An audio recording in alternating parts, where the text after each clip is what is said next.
The law.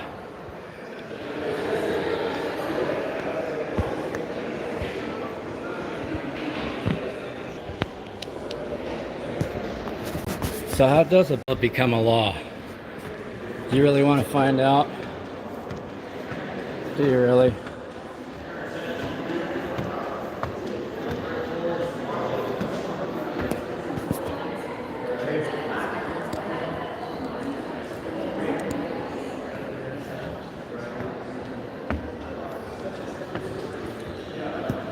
Do you really want to know? First, the Nazi Klan determined a law needs to be made to oppress somebody. Then the Republicans and Democrats debate on it.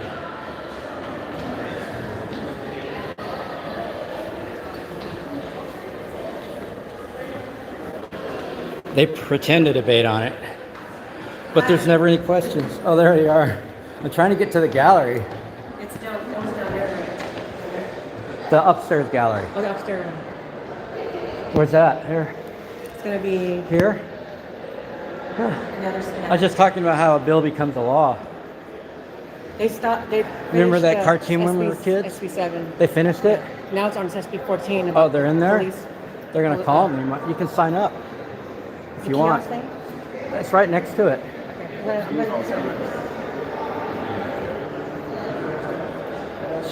It's downstairs.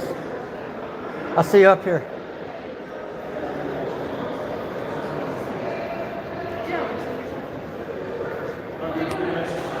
Oh, good.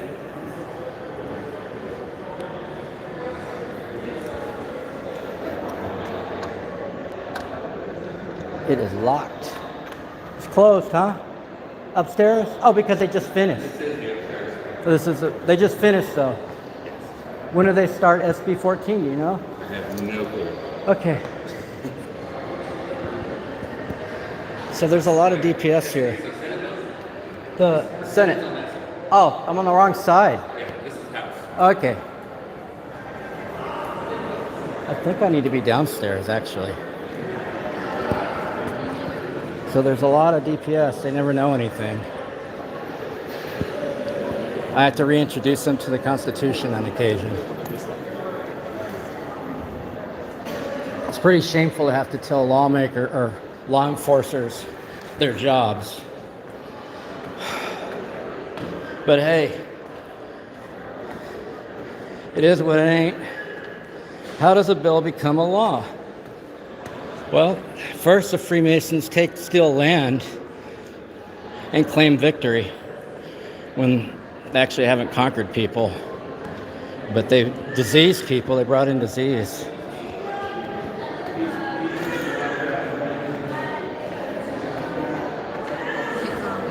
I'm gonna find Brianna. Apparently they're talking.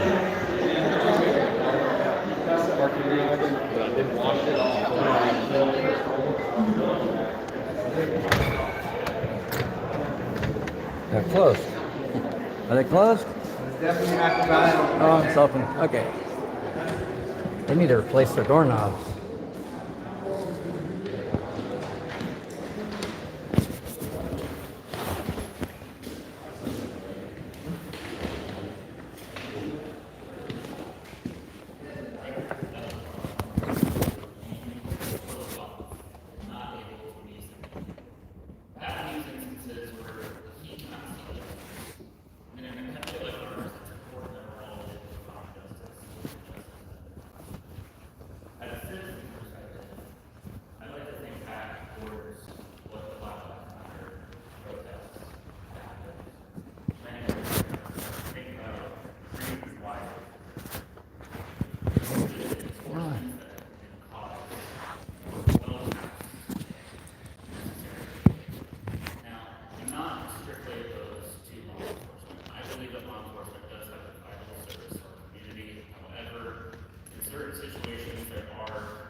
subject to release even before their accuracy is verified.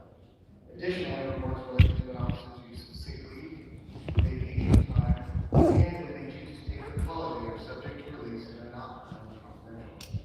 If an officer's performance or attendance rises to the level of misconduct through violation of the policy or law, then it becomes a matter of public concern and our department has no issues with releasing that information. Until such a scenario, we'd like to keep attendance and performance-related reports confidential. Thank you for the opportunity to speak in support of this bill. On behalf of the Dallas Police Department, as this bill provides us with an avenue to be a responsible employer by developing our staff and implementing our best practices. Thank you. Thanks for your testimony. Welcome back. Introduce yourself. Give us your testimony. Thanks, Alan. I hope we spend a little bit more time voting on this rather than last bill. But my name is Ryan Bass.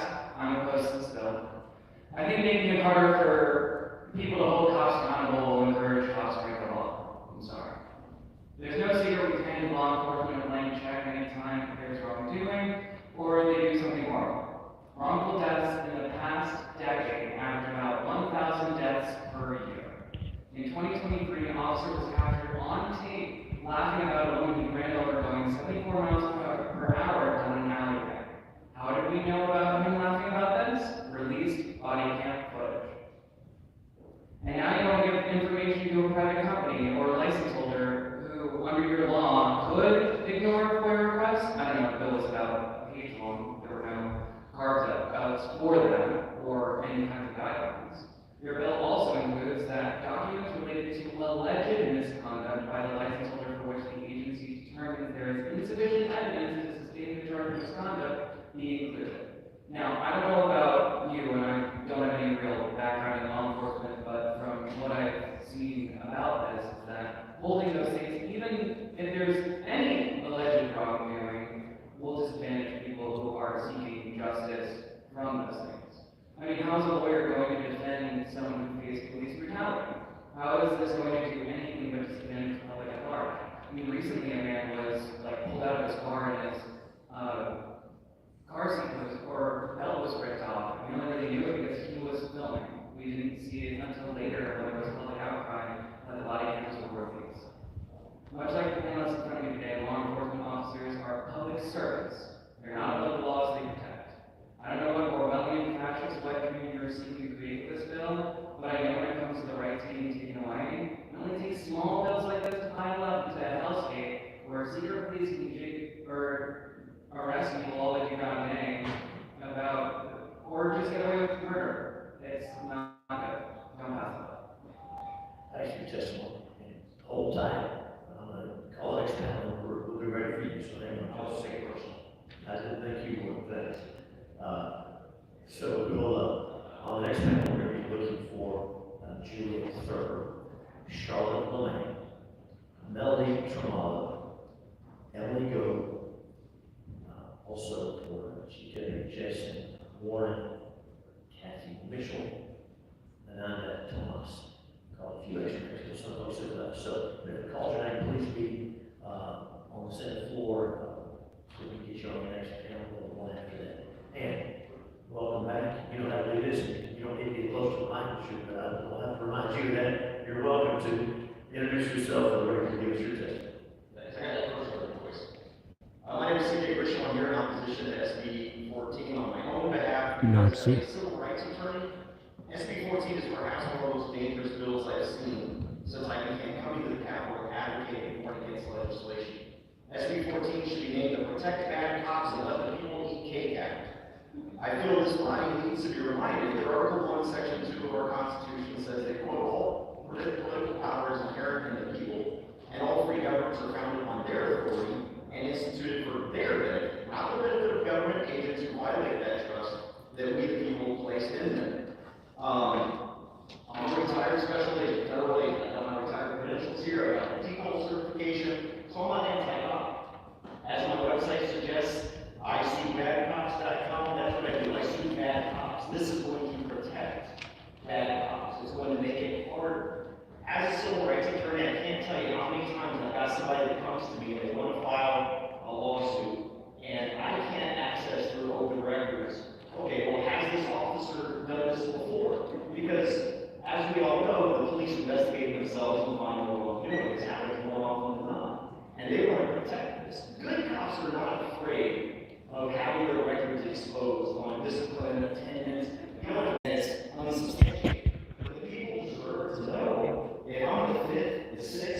person who is accused this officer of something, I know it's just an accusation, and as an attorney, I will look at that as only an accusation. But when you start seeing patterns, that's what we're looking at. That's what it's going to know as part of the patterns. This guy's getting accused of something, he quits, so he doesn't get less accused, because he gets a fishing file, and then he goes to the police department, and the police department doesn't see anything. That's the problem. So back to the officer, there's F form, there's F4. It was F something. Didn't ask questions last.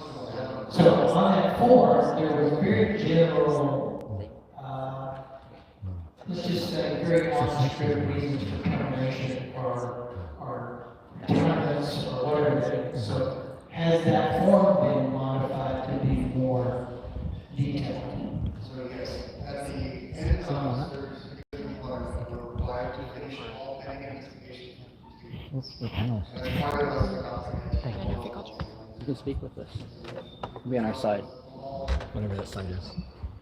with or without, Sign up. so if We'll I did sign up, something and I quit, does the form reflect a full investigation even after I quit? So the concern that you're a bad guy, you quit so that we won't get out, you go to the next place, and there'll be no record of it, is not true. Exactly. Under today's reforms. Under today's reforms, okay, so second. So, I'm going back to CJ. Couple questions. There's this really fine line, and this came up through a trial during session, and after I understood the context, it made sense to me. And it was the truck driver. And effectively, the first stage was whereby us our lawyers, they would bring in previous information into the first stage that would prejudice or bias the jury. And once they made their case at that level, then they would go into award damages.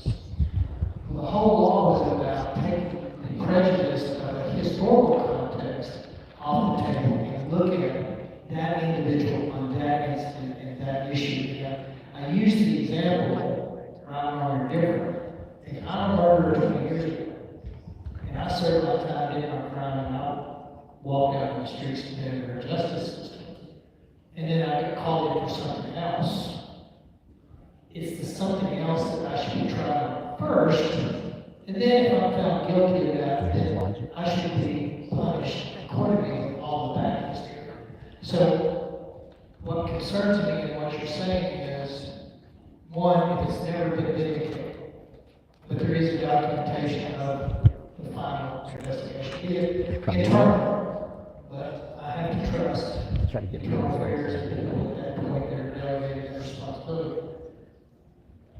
That if that was a public disclosure that you biased or tanked or possibly prejudiced before that person was actually dealt with on the issue of prison. So is ultimately all that stuff, if you were to go to the court, is all that stuff going to be discoverable and pulled out anyway? Once you've done your job as an attorney? So, yeah, that's where the difference is, where right now, if I want to get that information as an attorney for my client, I can do that if I file a lawsuit in the discovery process that my client's going to pay me for. What we're talking about, and I don't know if it's the new legislation that has gone into effect today to fix some of these problems that was just discussed. But I can tell you right now that here's the thing, I did arrested that's why I didn't get I really need arrested falsely. But you know what, if you really look at it, you're going to see 5 arrests, you're going to see days that are convicted. Why? And that's good. But they are doing that it. shows that I'm a law fighter, that my charge was just. I don't think it would be a good thing whether charges or claims against an officer, they were dismissed as unfounded. I don't think that as an attorney, because the client came to me, I did my pre-litigation work. Real records request. Now, those guys that do this, he hasn't done anything wrong, I don't think. I just don't see where he do it. That's good, that it helps the officer to show that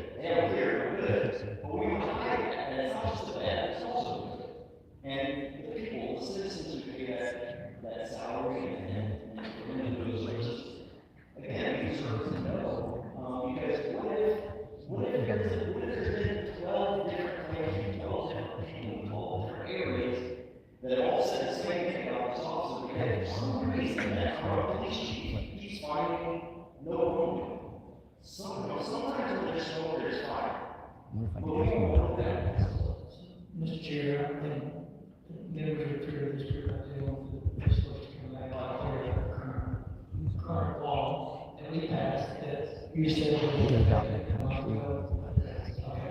Thank you. Thanks, Thank you. On the lines of Senator Perry's questioning, there is concern that I have regarding passive trash, whether it's regarding our educators or our police officers. In Williamson County, we have the micro-tyrant case, in which is full prohibited, it was hidden by the sheriff DA a long time ago, and he served a long time in jail before he was released. We also had an unfortunate incident with the prior sheriff, as well as Sheriff Julian, you actually referenced that. But I have some concern that this bill, which if I'm reading it correctly, allows for the creation of a confidential department file to be produced and maintained if there was insufficient evidence of a misconduct, an alleged misconduct. And on the surface, that seems okay, but as I think Senator Perry was saying, a chief that's befriended somebody that is a subordinate can continue to hide wrongful action. And then, if I remember correctly, when Chief was went through Sunset, and hopefully someone on this panel can help out with this, the chief of that department, whether it's the sheriff's department or the municipal police officer's department, has to sign some sort of form. It's a pink form, blue form, something before they're L5, something like that. And so I want some clarification as to how this confidential file fits in with their L5 resource ministry and what's that? All right, well, am I CJ, I guess, or an attorney, prior police officer? Federal Am I thinking correctly that this could be a way in which bad cops can be passed on and or hidden from being properly overseen and any misconduct found out that they are perpetrating on a repetitive basis against citizens? And like I said, and I represent good cops too, by the way, I don't just see bad cops, I represent good cops. But I'm more concerned really with this does in a lot of small towns where the cops know each other, they're all really knowing, because we got for the buddies. But yes, I literally had, and I don't talk about anybody, but I literally had a department tell me that, well, we dropped the investigation because you're done. So there's no investigation that I couldn't find out whether it was substantiated or not substantiated. That's what my clients were, which, that's why I was telling my clients, for everything, because sometimes. This gentleman here, this officer said that all those investigations get completed. Is that wrong?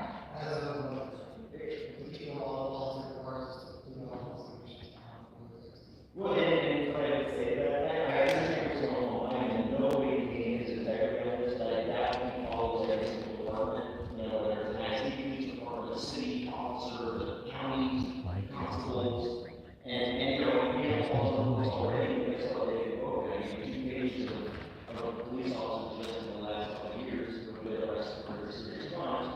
So just the fact that we got that, that's not what's happening in practice, and by covering even more, we're just making it easier for them to cover it, it's already being covered. If I may jump in sort of on this, because I don't have a lot of experience with Texas law enforcement, but in other border states like New York, I have been was affected in certain cases like this.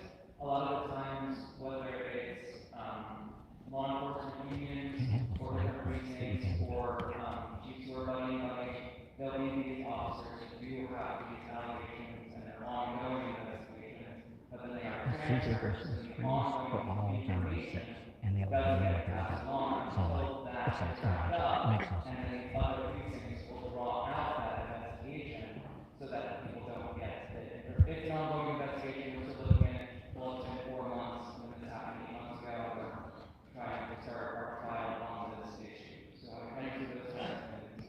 And yeah, it's a difficult issue because I think police officers are partly repetitively and wrongly subjected to misconduct allegations, especially in this day and age. And how do we handle that as a state? Christians clubhouse still shit. If they are still and the Texas Policy Institute, like keep all that shit. Allegations versus That's what just been very true allegations. Should have been released either. So it's we can ask more questions. I agree. So the resource witness, I hope someone clear this up. History. Yeah, I already said hi to him. CJ, one question, quick and easy. You have a car. You, under the old law, Hi. submitted the records for your information, and you get a list of 20 different times you're supposed to submit that. All either ultimately dealt with, no problems, or 20 of a red record, you can't tell because the quote quit on 15th and then did it again. But here's the question. I don't have an answer. Is there anything to keep CJ Christian from making that information public before you file a lawsuit? Currently, yes. I mean, we all, I'm sorry, can you say what you're saying? So I don't know. I'm an attorney, as I've said 100 times, I chose not to be. You know, it was. I'm still married 43 years to the same person after, because I think I didn't go down that road. It's a frustrating profession. But if you were to get one of these files, because you have someone that has come to you and said, I've been wrong, is there anything that keeps you legally, not moral integrity, because I think you're a moral integrity guy, but there's not, you can't count on that. But legally, is there anything to keep you from making that information public before there's a formal barely knows shit. lawsuit? He's a fake ass lawyer. So not under open records, but under discovery rules potentially, and it depends on whether it's a criminal or civil case. And that is Against the why, bill. and I was gonna make that distinction that you made for me, similar. Because he's a Nazi, independent Broadway Nazi militia, they don't like the But cops. since you don't have a formal charge, I mean, you're not Because formally they're at war with lawsuit. with all of the You can government. say anything you want, disclose anything you want, and they go to discovery after that, correct?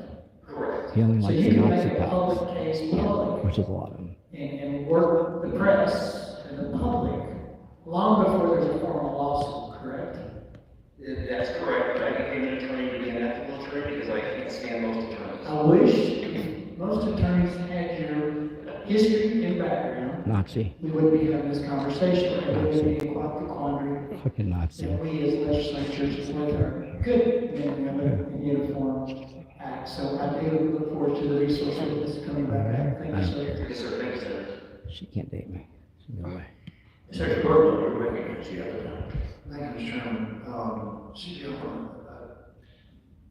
the purpose of the bill is to They're trying to convince CJ, the lowest common Nazi or not. Section 201 follow. Right, I know that is. So, Even though it's too often to ask one now. yeah, I'm retired from my service, so they changed the name to confuse the retired. So the 201 file permanent record, local file is kept on the local, so I think that probably what we're dealing with here, analogy wise, and that the differences of the local files, military unit, is still official record, that's not a permanent record, only for what the individual is in that organization. Not exactly in the question mentioned, but I mean, according to,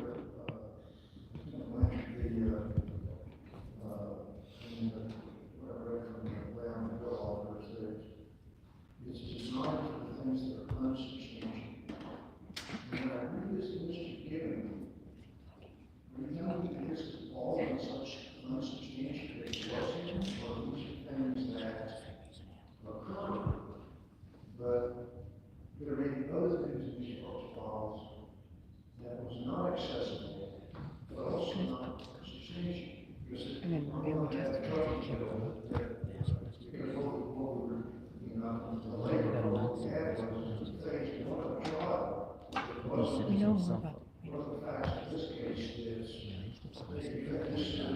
this violation 10 years ago. That's not evidence that you have no type of violation now. So it's abolished. Phase one trial, as opposed to phase one to be found. You can't use it with guilt. Now, it should be a trial. And see what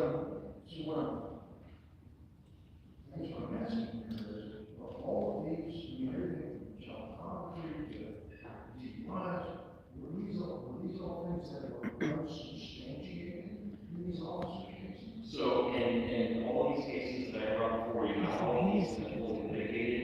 What I brought you, obviously, were extreme examples. But what I have seen, and the reason I bring these up is that I don't want to go on my personal caseload and potentially expose clients. Sure. So I try to be both vague and a little extremist in the examples that I use. But in these examples, there are underlying allegations that occurred before this person was ever charged that were now substantiated. And then coming to find out, there's actually evidence where this person is not his first DWI, it's the first time he got caught. Even though other people have reported him, hey, this is driving crazy, you don't come out of police officers, and it's never substantiated.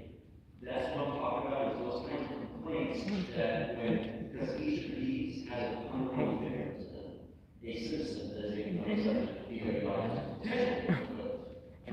Each of these has a victim, I think it's not crazy, well, he's leading his attention and leading his motivation. These kinds of things likely, and specifically, likely there were allegations before. So you'll see him sitting right there, badgering witnesses while they're up here. And I try to vary the story and that so that I don't pinpoint any clients. In a lot of these cases, there were underlying unsubstantiated reports that eventually the plan was vindicated because the officer got caught later and everyone. Because the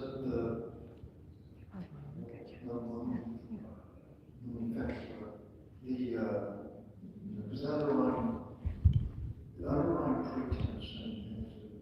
McCain's concern, I'll ask you a question in a moment, but is that innocent until proven guilty. Now, administrative procedures aren't necessarily criminal, civil procedures, so you don't get as high of a rigor of formality in those circumstances. But we're trying to afford the police officer the same assumption of innocence that we expect law enforcement and our criminal justice system to assume. So, let me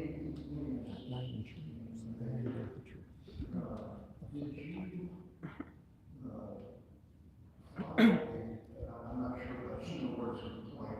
Was there a formal complaint against the officer? Yes, there was.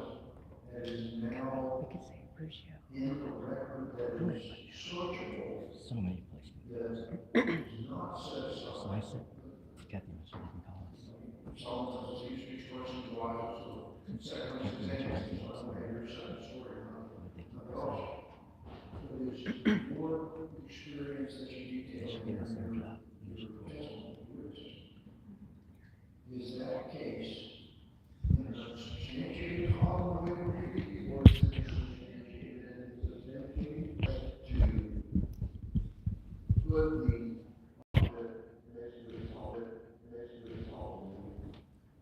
favor?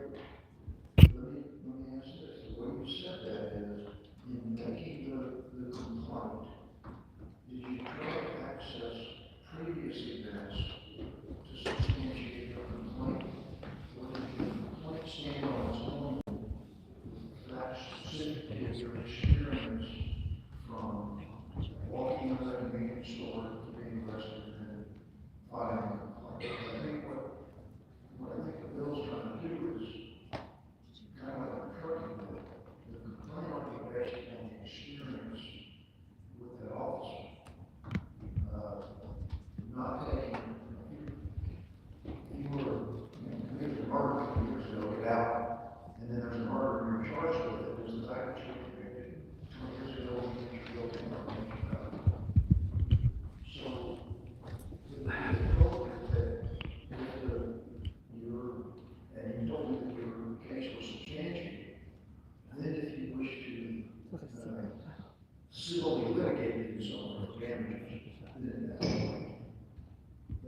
that other information may be relevant to the penalty phase as opposed to the guilt, for instance, of the officer.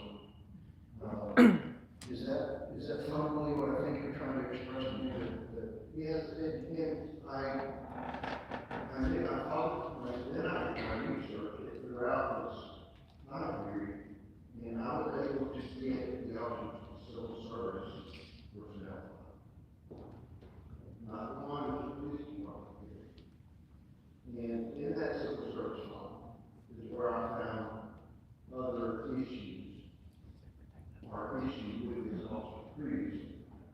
And is that civil service law held by KKKILL, or was it a completely different public service organization besides the police department? Yeah, and I guess it's been 5 years. Okay. Let me ask Lieutenant, are your most effective officers, and I have not defined what the definition of effective is, but are your most effective officers the ones with the greatest numbers of complaints because of their effectiveness? Or is the numbers of complaints against an officer not statistically relevant to how successful they are in the patrol, homicide, whatever their particular division is? There is a direct proportion to the number of citizen contacts an officer has versus how many complaints they get. Now, that is not a picture of misconduct that just isn't going to their activity. It is possible to be an officer that your entire career not getting a complaint. It's a great officer. Right? It's also very easy to have a few citizen complaints, and every single one generates a complaint. I don't think, to your question, I think, yes, you will probably get complaints if you're an active officer or enforcement law. In a department as large as yours, I would assume, internal affairs does every department have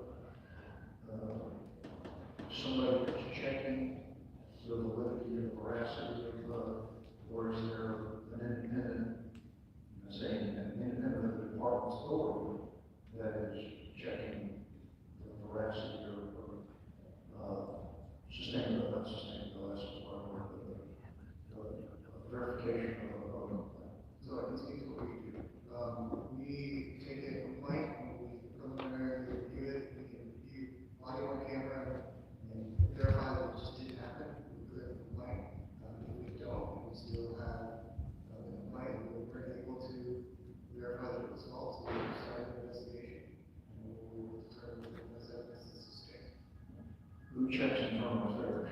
Nobody of us, they don't decide. We work closely. How are they made up? Are they appointed by the mayor? Are they appointed by how do they? Each council member appoints a board member and also have an office. We serve secretary. We're supposed to serve the transportation, our investigations as we.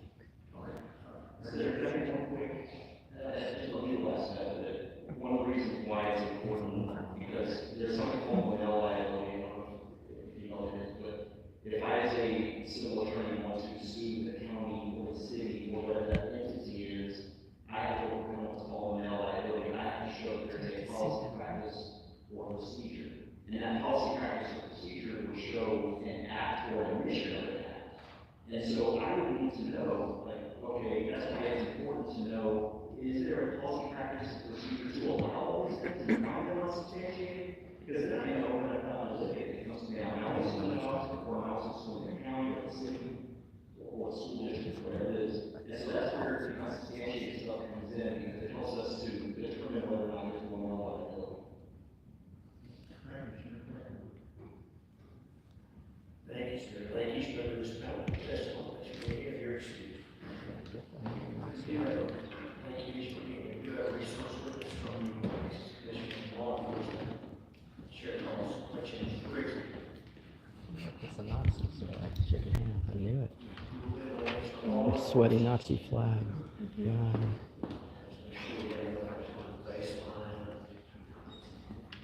Thanks for being here. Introduce yourself, I'll see you representing questions from the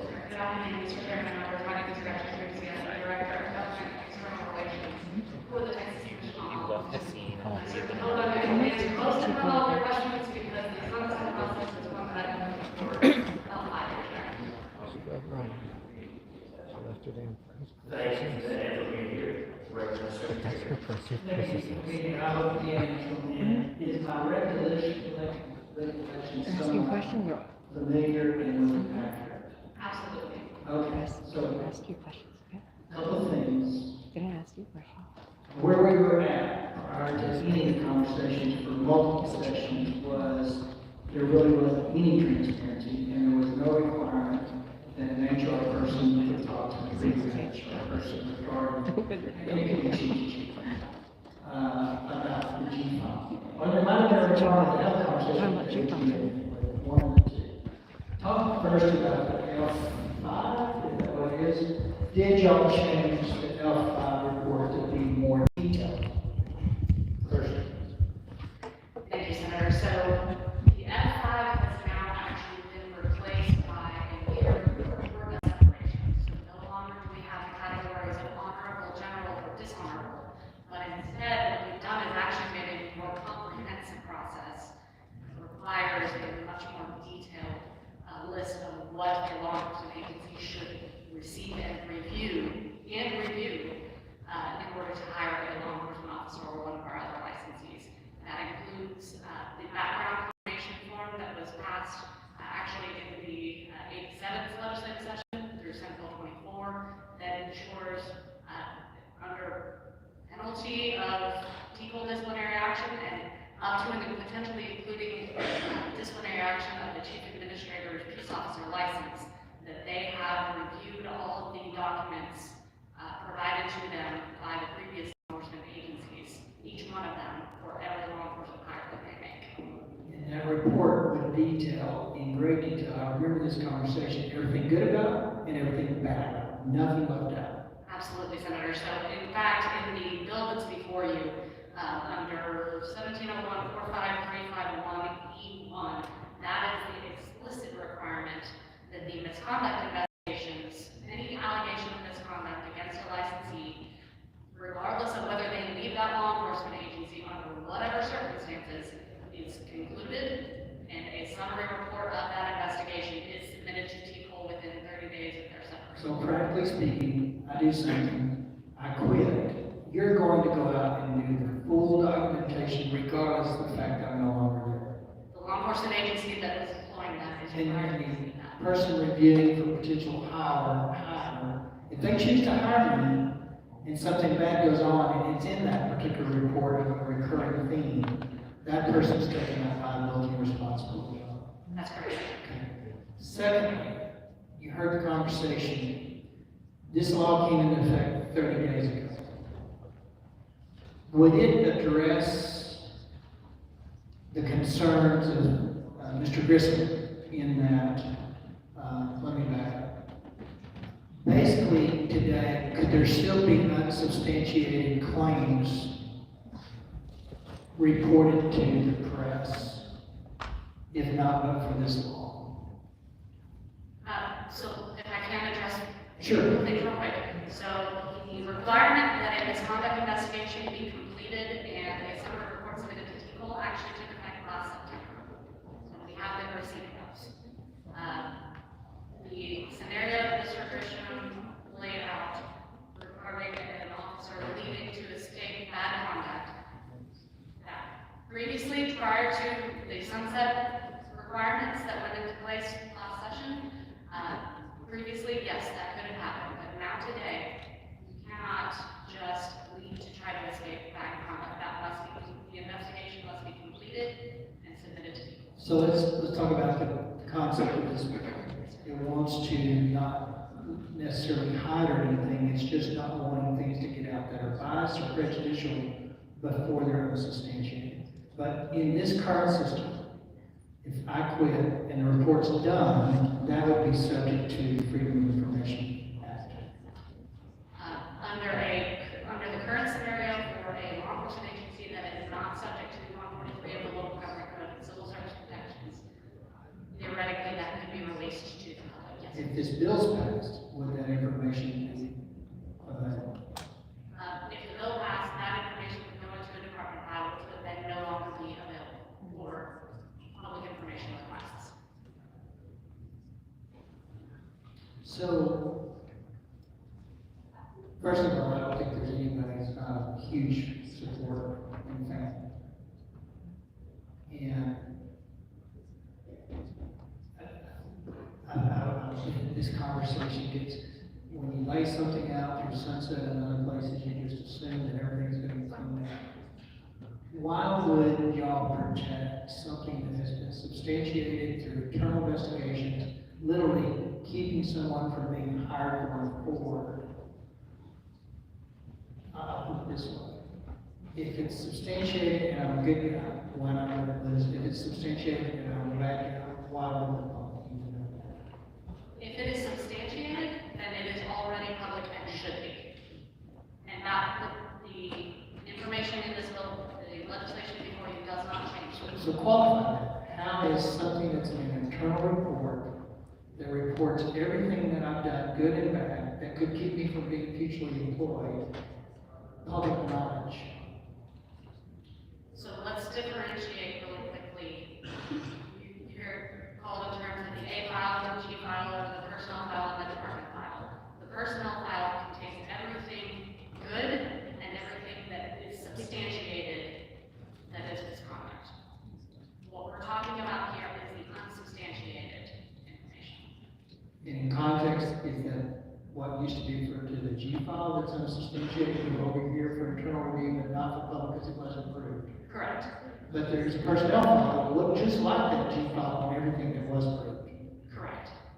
And that's not prohibited from someone getting access to a CJ. They are. Okay, thank you. Thank you, Sir Perry. Sir Burwell, we have a few minutes before we have to go. So we may have to bring the resource witness back. Enjoy it. And thank you. Thank you, Chairman. Is there any report that DECO collects from every law enforcement agency in the state annually that the chief of police of town A says, I've received this many reports, this percentage was substantiated, this percentage was not substantiated. And when you look at the total number of officers, the size of a small town versus large town, that you can draw any statistical conclusions or assumptions that we have a structural problem with too many unsubstantiated. Is there some mechanism you have for some statistical review or analysis across the state? In the same way we have statistical analysis across education and other fields. Senator, I don't know that there is at this time. However, with the information that T-Pool will now be receiving post-sunset, I think we will be getting closer to something like that, where we might be able to put that information together. But there is not a statewide reporting at this time that would give you that kind of analysis. So I've got a department with 50 officers over here, 50 officers over there, and I've got 207 unsubstantiated over here, and 3 unsubstantiated over here, the same operational tempo. Things that make it over. So we got to have some mechanism. We also do some real analysis. I think with the information we're going to be receiving, we can get closer. I don't know that we can get quite there, but we will certainly get closer to that. Thank you. Thank you, Sir Burwell. And do you mind sticking around? I apologize for the Senate. The committee's going to have to recess here in a moment so that the Senate can come in with more on and be back. Do you mind sticking around a little bit longer? Yes, sir, I'd be happy. Thank you very much. You're excused for now, then. Thank you, and the Senate Committee on State Affairs will stand in recess. Call the chair for those participating. In a moment, the Senate will call in. There's not a whole lot of business to do that I'm aware of. So the committee will be back upon the adjournment of the Senate or a final recess of the Senate or an announcement as well. So those wanting to testify, I apologize. We'll be back. I don't think it's going to be all that long. So with that, Committee on State Affairs stands in recess. Call the chair.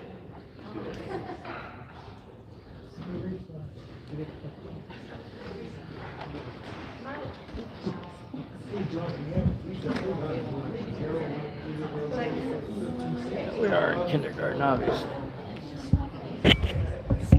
liars. I got a whole row. Users on here. Perjury. Well, they don't swear them in, but there's a acknowledgement that they're going to tell the truth.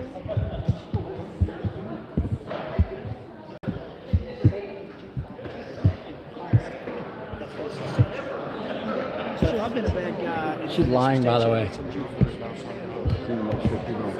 Where'd the Nazi go? I want to go see the Nazi. Speaking of Nazis. Is it substantial, unsubstantial? Speaking of Nazis, here comes your friends. Nazis.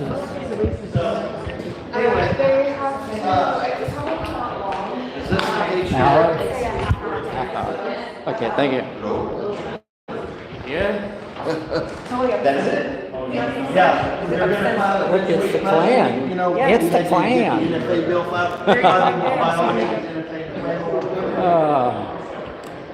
Unsubstantiated, substantiated, unsubstantiated. It just means that they got covered. Hey, how's it going? Good. How are you? Good, bless you again. Yeah, you too.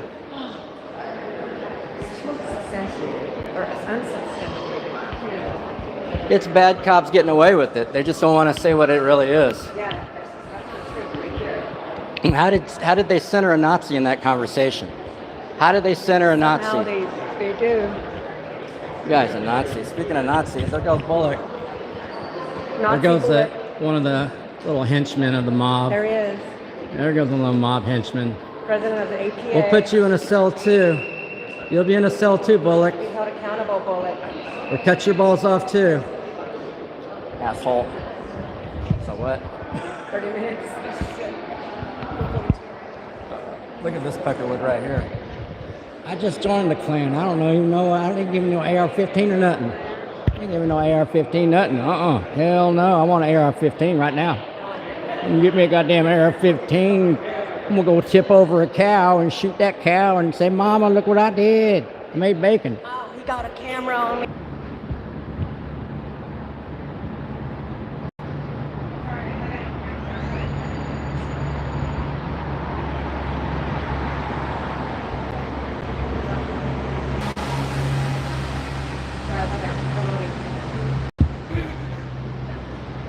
Got the press ID on. He's leaving the Capitol, and we see the police. He's coming down here at 7-Eleven for a second, get some refreshment. And we see the police down here with the homeless black woman in a wheelchair, but they're being cool to her. It's that tall cop, one of the tall cops that's been a problem. Let's see if they can arrest me. Well, they're being nice to her, but they haven't been nice to people in general. There's 2 police officers.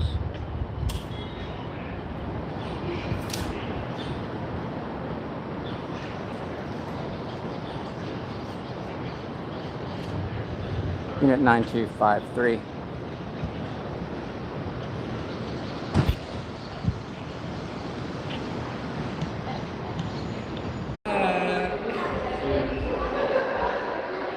Oh, there's another Klan fuck. William Clement Jr. Governor. Klan fuck, 1972. I've been taking pictures of the Klan fucks that are on the walls in here. So how does a bill become a law? Let's see. First, the Freemason Klan has an idea to distract you. Then they put it in here, and then they pretend to take witnesses and statements, and then they listen to C.J. Grisham, a Nazi, a known Nazi in Texas, militia, open carry, fascist, white supremacist, who claims to be a civil rights lawyer for years. He's like been a lawyer for a year. He's not even a real lawyer, in my opinion. Whatever.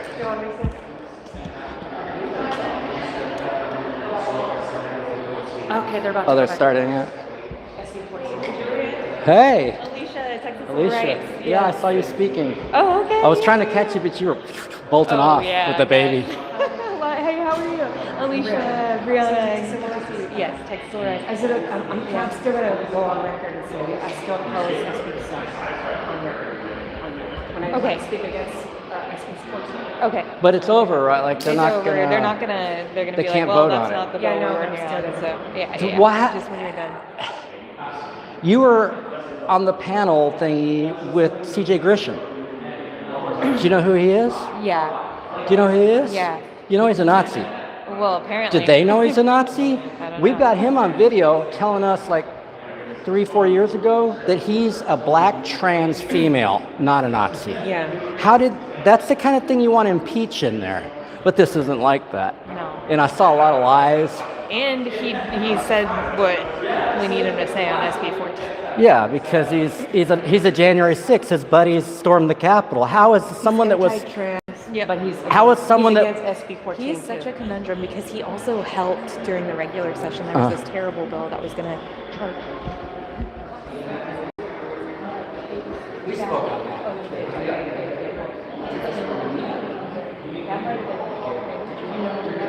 Yeah, me and Kirsten. Kirsten's in there. But, oh yeah, okay, so they are doing it now. If you guys want to go back in. But We're yeah, gonna sign it's up. been I was crazy. trying to like get here as soon as possible. My mom passed away, and I'm trying to get everything situated and trying to get here too because I still have to fight for my rights too while my mom passed away. And they don't care. They don't care if mother passes away. But Chris was saying that this You was should grab kind of... them after, if you can talk with one of them after, I think it's, especially Senator Parody, like sometimes he really... Parody? I don't know. Parody. I don't know. Parody, let me see. If he's the guy that's been talking. He's senators. He's wearing glasses. Old guy on the left? I mean, they're all like that. Yeah, this one has glasses They're all and old. shorter hair. Which one is he? The babies? I know. Sorry. You gave him... He might have a little PTSD from you, Oh, Brianna. that guy. Yeah. Talk to him privately afterwards.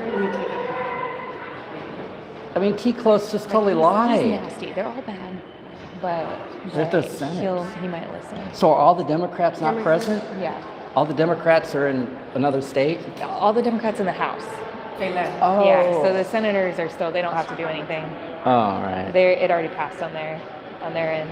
They didn't break quorum. That would have been cool to get them to break quorum, but they didn't. What passed? So the redistricting bill, which Okay. is what they broke quorum over. Are they still voting on SB 7? No, they did that earlier. They passed it out. They already Yeah. they passed it. They passed it out of the committee, so now it's going to go to the floor.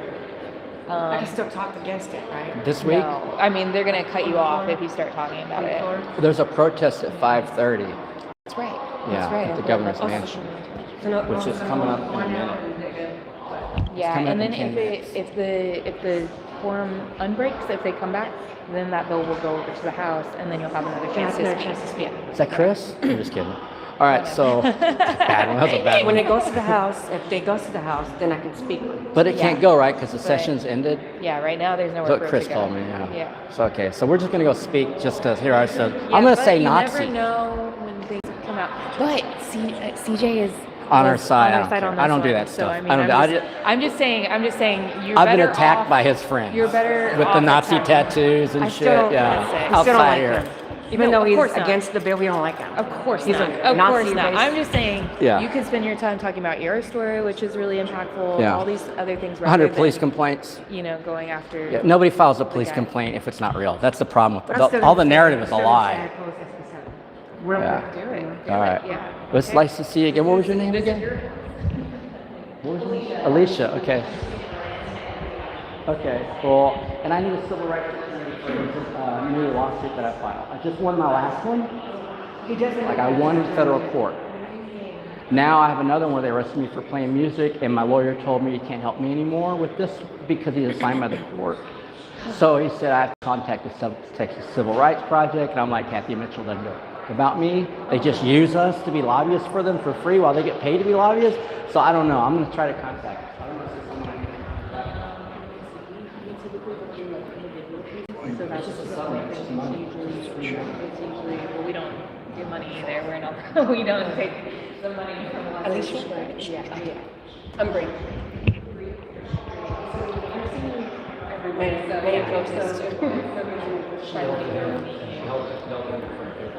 I think we both did. We're calling out media, fake media. Yeah.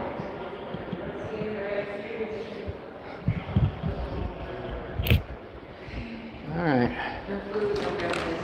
I don't think that's true. I don't think none of that's true. No cameras. I don't think any of that's true.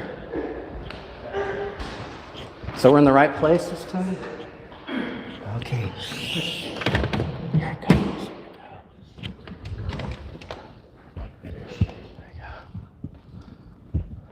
Amanda Thomas. Elizabeth Miller.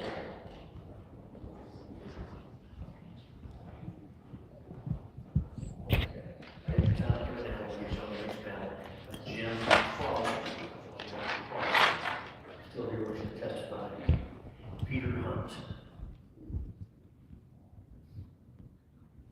Before you start, some of those folks, they can take that seat. But you welcome, you remember to be close to that microphone, and lose yourself.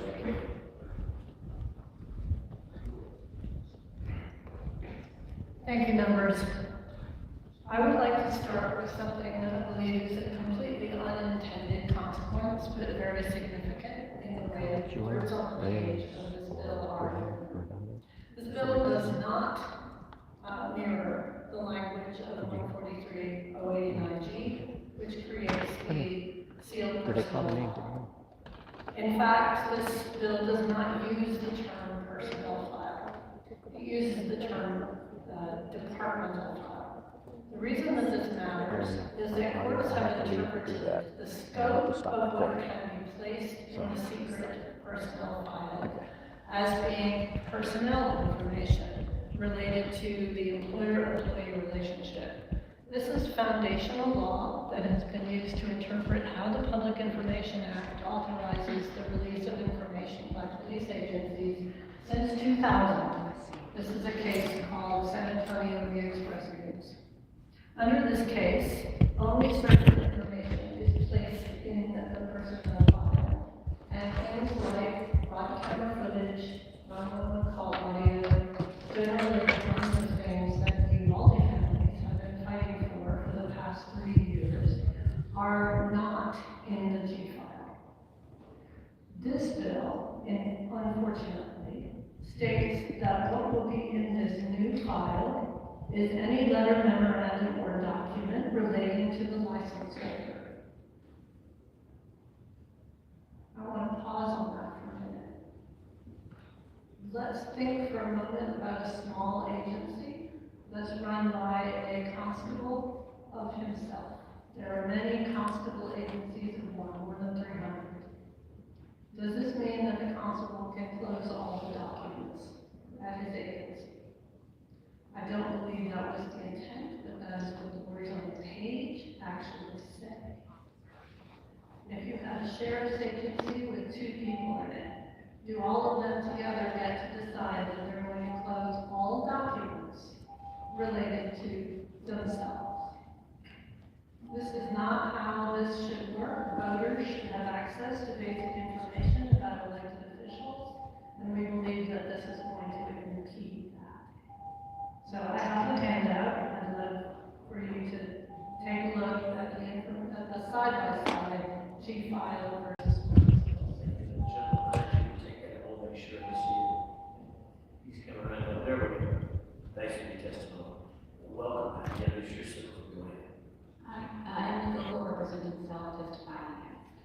If you've ever been unlucky enough to end up on the other side of a police investigation and the other side of police misconduct, let me explain to you what that looks like. When I was working as a news reporter in a different state, I was investigating police misconduct in the case of several murders of unarmed black men that happened across the state. During this investigation, we were using completely legal methods to find all of the information that we had, including PIA requests, to find personnel files so we could link several cases back to one officer. Everything that we reported on was legal, all the ways we obtained information was legal, and all of the coverage that we did in this case was fair, balanced, and had accurate reporting sourced from the videos that we found.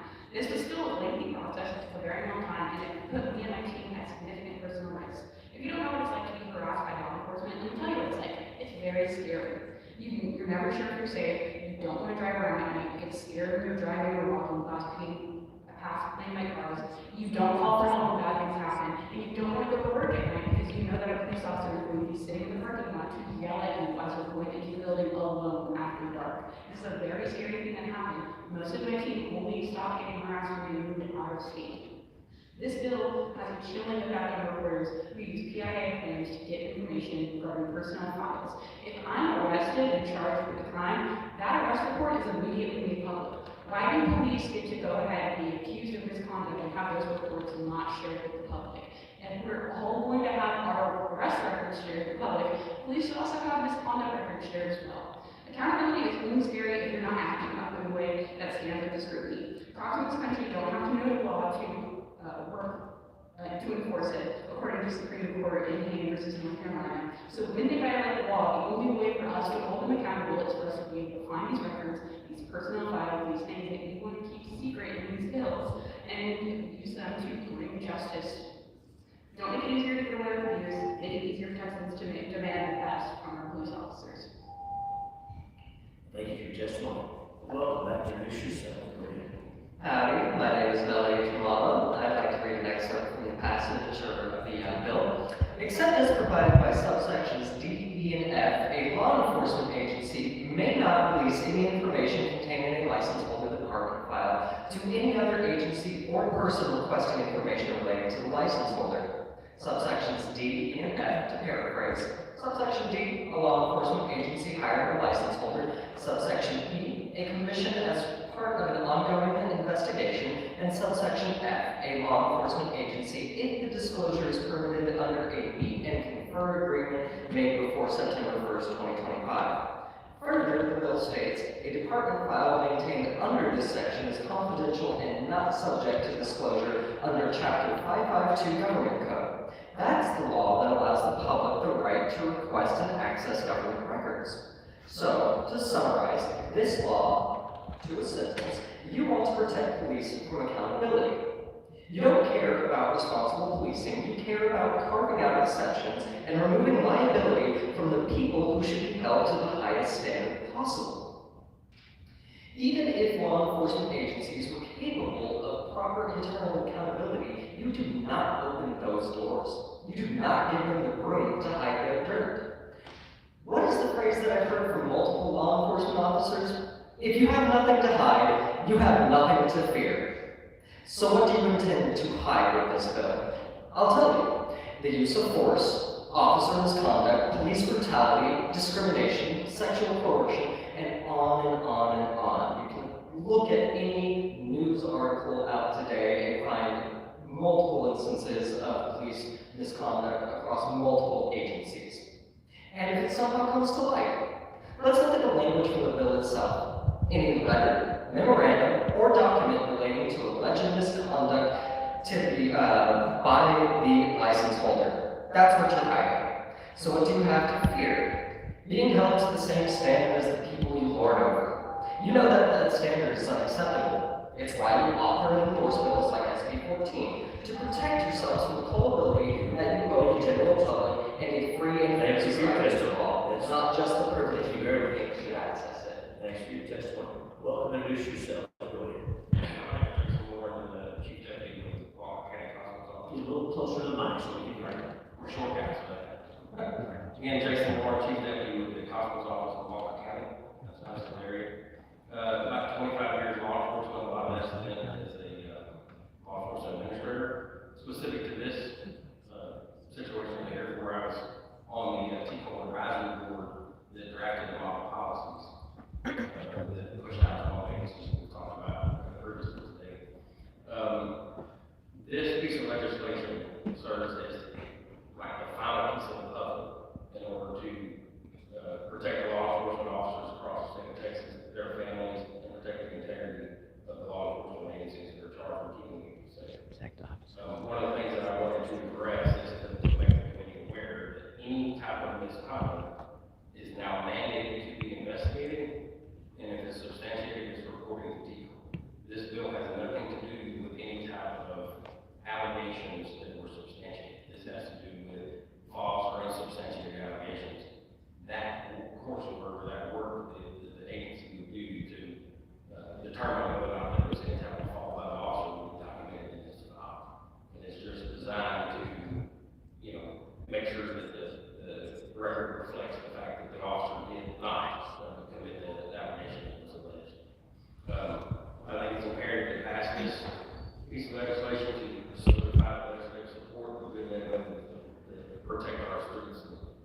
serve and protect the public. And thank you for your testimony. Welcome, introduce yourself, Dr. Matt, go ahead. Good afternoon. Thank you, Chairman. Thank you, committee, for your time and attention today on this matter. I'm speaking in opposition to this bill. I'm really worried about it. I am a resident of Tarrant County. I'm represented by Senator Parker. I want to take a little bit. We know you, but go ahead and say your name or officially. I thought I did say I'm Elizabeth Miller. I'm in opposition to the bill. Probably did, but I didn't catch it. Thank you. Well, I'm happy to say it again. I still don't like it. I'm still Liz. I am from Tarrant County, and we do have a jail debt problem there. Perhaps you've heard.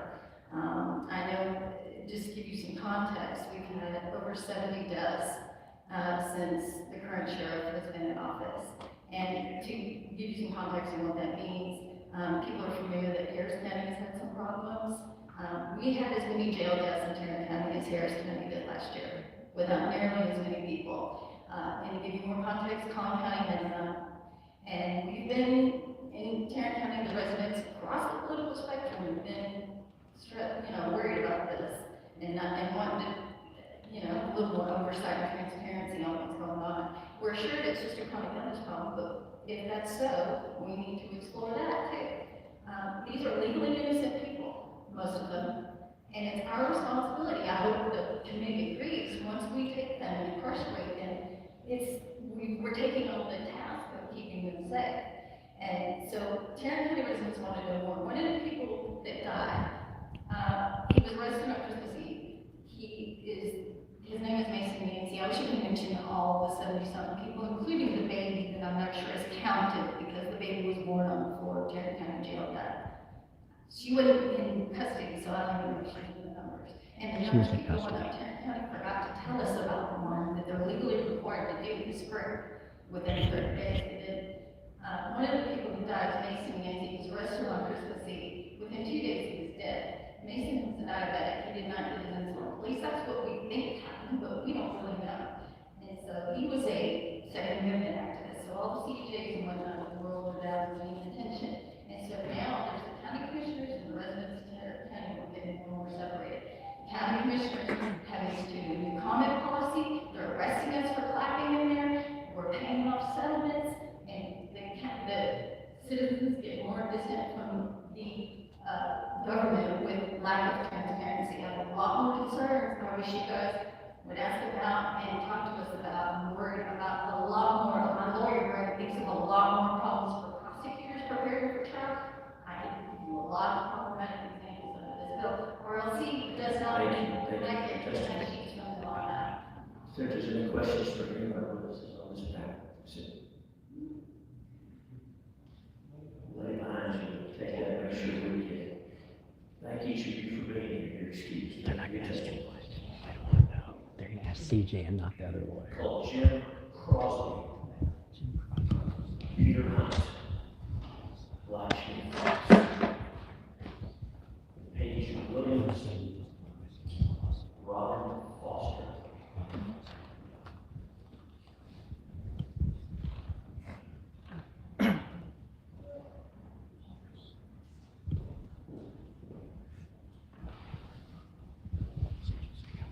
Eric Martinez.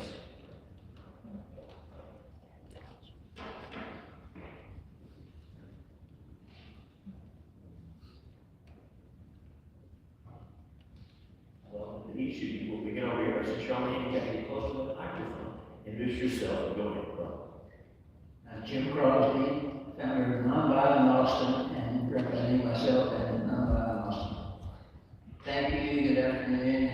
Thanks for the opportunity to speak, in my case, in opposition to SB 14. I'm here to talk about a crucial bipartisan agency here in Austin that would be negatively affected if this law passes, an agency called the Office of Police Oversight, or OPO.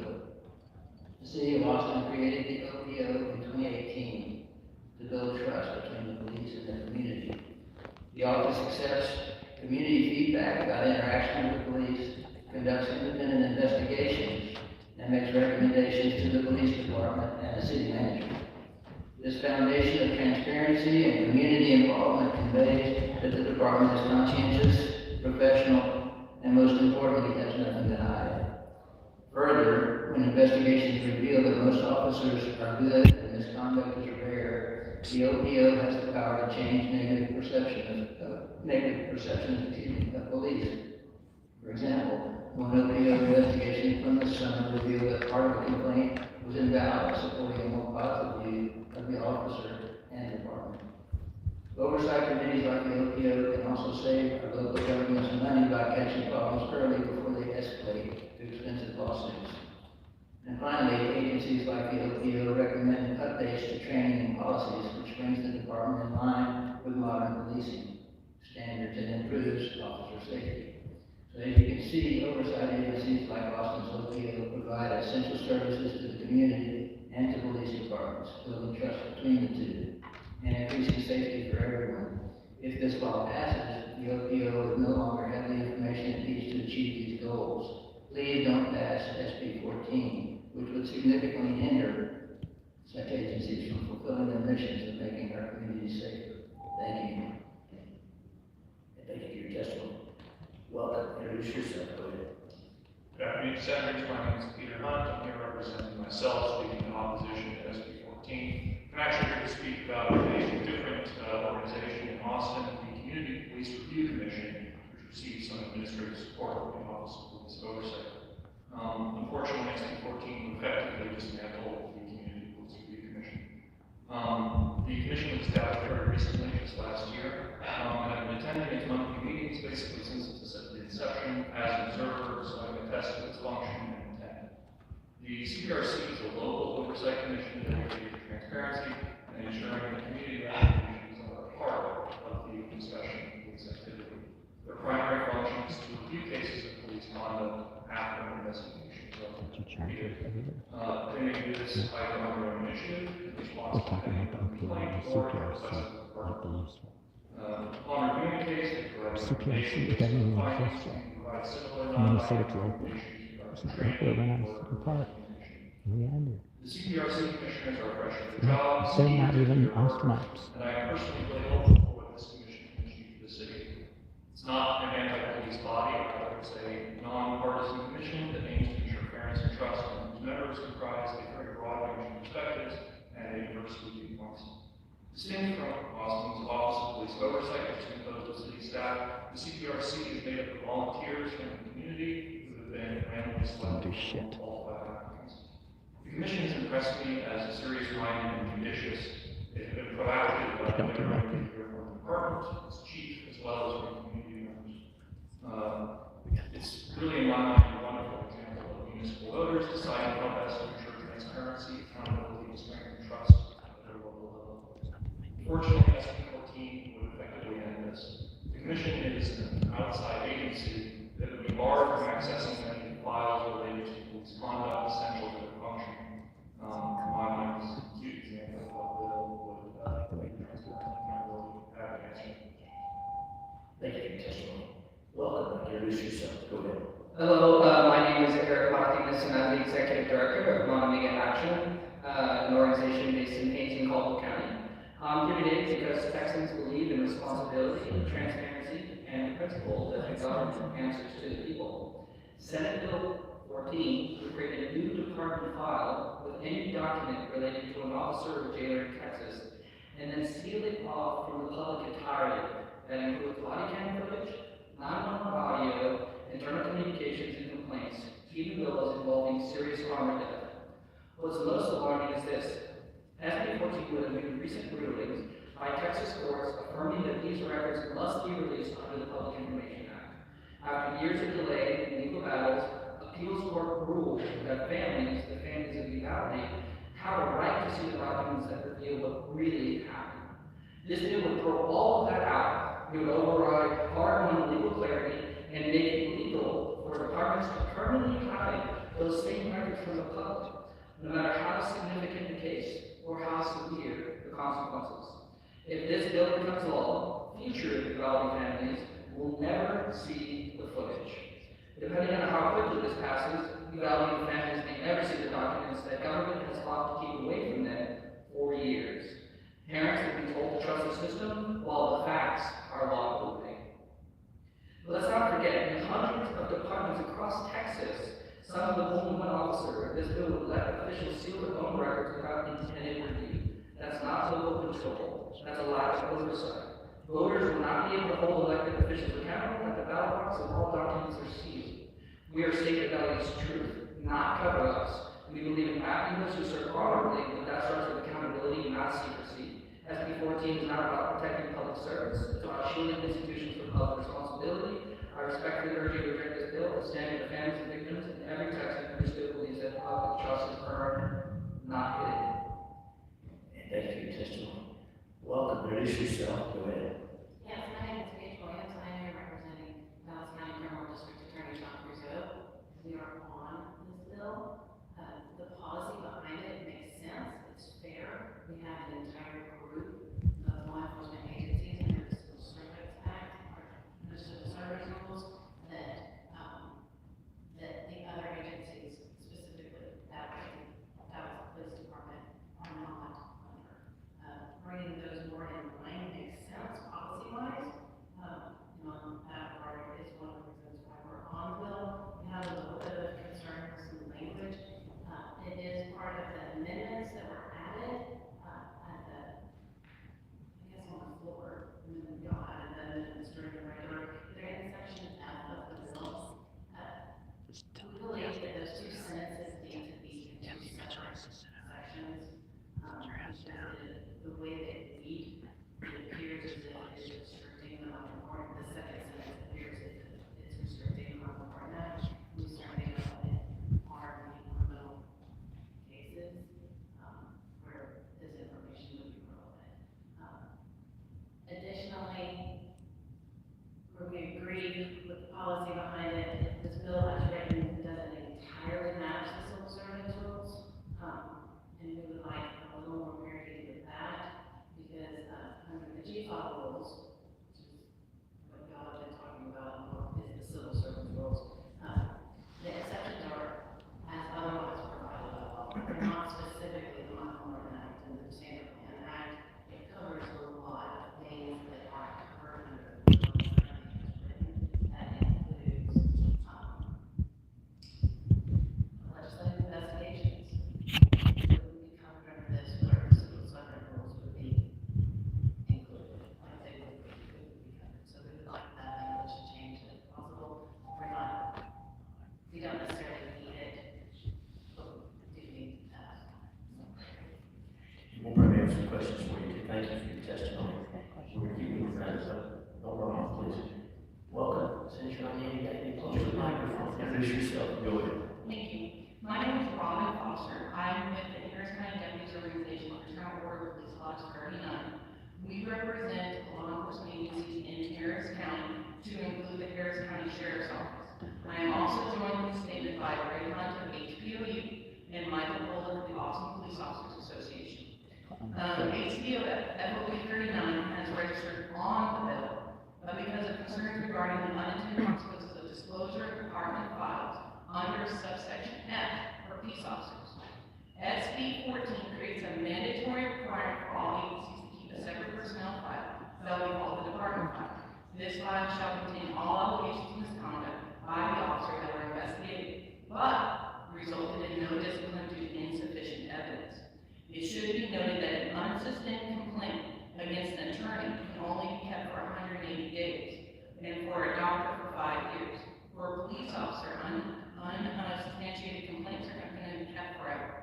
SB 14 is very similar to requirements in Texas Local Government Code 143.089 that allows municipal police agencies that have adopted the for under 143 to maintain a department file. Here, SB 14 seeks to broaden this concept in 143 by making department files mandatory for all law enforcement agencies. But unlike 143, there's no mechanism to bargain for protections of the individual employee. For example, in HPD, Houston Police Department has 143 being conferred. Part of their contract between HPD and the City of Houston is to give protections to officers when their department files are requested under 3914 of the Micro-tyrant Act. These protections do not seek to hinder irrelevant information from being given under 3914. What it does is protect the other things that are in the file that are not relevant to the criminal case from being disclosed to prosecutors and defense attorneys. this process in sample language as being best in the handout. Anyway. Thank you, Debbie. I think we're probably going to have some more questions on this. Thank you for giving this to us. I've got some questions I'm going to give. Now, Secretary, you have your line on. Well, thank you so much. I want to, is it Debbie? I know you represent the organization. Is that, I call you Debbie, is that your title? I don't know. That's good. No, sir, I'm attorney affairs and Okay. I get your promotion. I don't think Debbie, but thank you. I'm going to go back to this other lawyer next to you for just a moment. Prosecutor, thank you for being here as well. I was making some notes. There's some really smart people in our offices watching this and taking everything down, but I don't want to miss anything.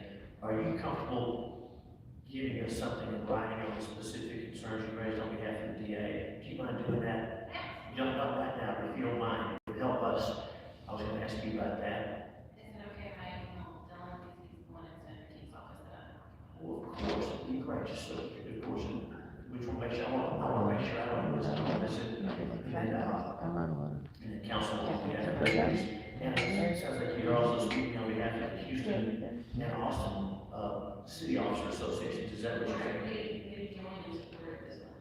Okay, thank you very much. And so, you were explaining, you were also in the same, you were in the same section as a prosecutor friend, but it sounds like your concern is different. Did you get cut off? Anything we need to know about that? But, yes, so this, seeks to, create some protections for the individual. And it's not to, not have relevant information be given under 3914, but it's to protect everything in the file. So without these protections, a 3914 request is made by a defense attorney. Then the file is given to a prosecutor who will go through the entire file, take out what is relevant to give to the defense attorney.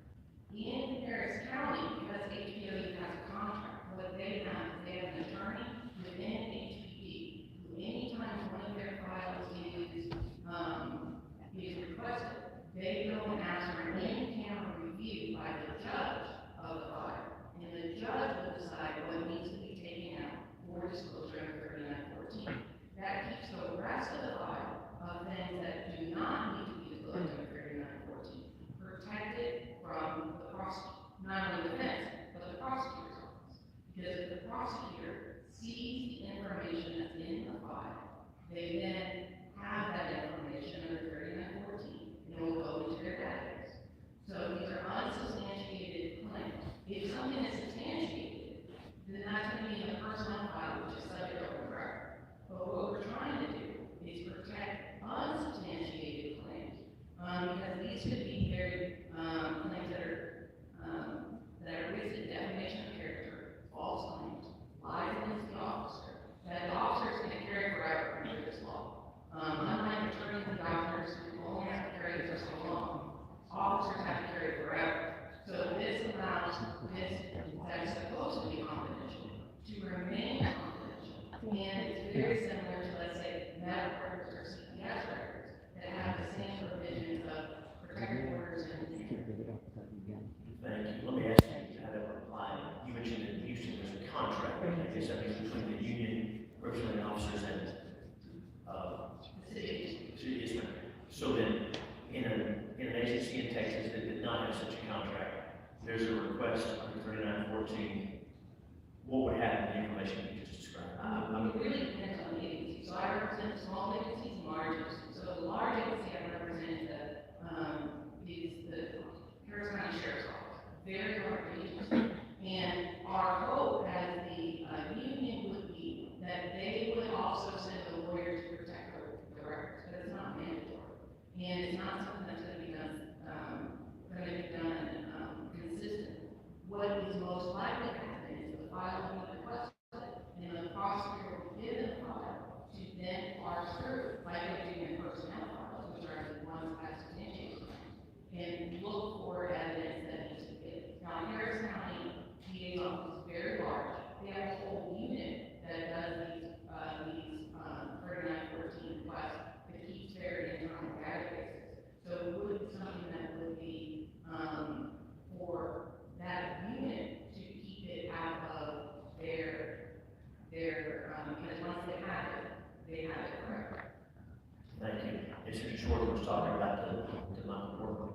earlier, and obviously we're all familiar with that. And so, if you allow me, everybody probably gets this but me, but there's a general concept of Brady material, exculpatory evidence. The Morton Act is broader than that, or it's just the Texas version of that? Help us understand that. Yes, and. Please vote. Please vote. She practiced criminal law more than I do. But there's a difference between the pre-trial discovery, where you're just like any element to be admitted. So when we talk about exculpable evidence, that's something that's going to be legislated very but also there's going to be a lot of stuff in the trial that, and if it's unsustained allegation, is not relevant to this case. And so any kind of judge who doesn't have a fight in the case per se, will be the one to choose what we take out, which is a system that is working for HPE officers that would like to file for the state as a whole. Now, in Harris County, you know, you go judge by judge, and it may be different what they take out. But with the protective order, that keeps it from being given to the defense bar as a whole, or to the media, or anything like that. Thank you. And when the judge, in this situation, the setup that we had in Houston, the contract, when the judge is going through that analysis, is the judge determining, is this information exculpatory, should it be given to the defense? Is that the question where the judge weighing the exculpatory value against the potential harm to the officer? Help me, if that makes sense, help me understand what the test is. The language that are provided is the standard would be relevant evidentiary material. So it would be what was relevant to the case at hand. Any information that is relevant for the case. Now, there could be certain cases where things are going to be much more relevant. We're going to get a lot more information, such as a murder trial versus a theft trial, right? But it gives the judge that discretion, and if the judge is making a decision, that's something that can be watched on what is in. But also, if the lawyer wants to send a lawyer to try that, or to reveal that, or to try and get their own protective order, they could use that mechanism if they want. And so, I understand the 62, might say the civil case, there's the scope of discovery, which is broader than actually relevant and admissible evidence. Is that the idea we're talking about? So, the information that's given under 3914 may not actually be admissible in court. So, the protective order specifically said that it cannot be disclosed outside of this case, except if it becomes admissible in court, then it's a public record. Okay. And so then, one more question. Okay. Thank you for holding my hand through this. This is a process that I'm not specifically familiar with. With this procedure is put in place and described.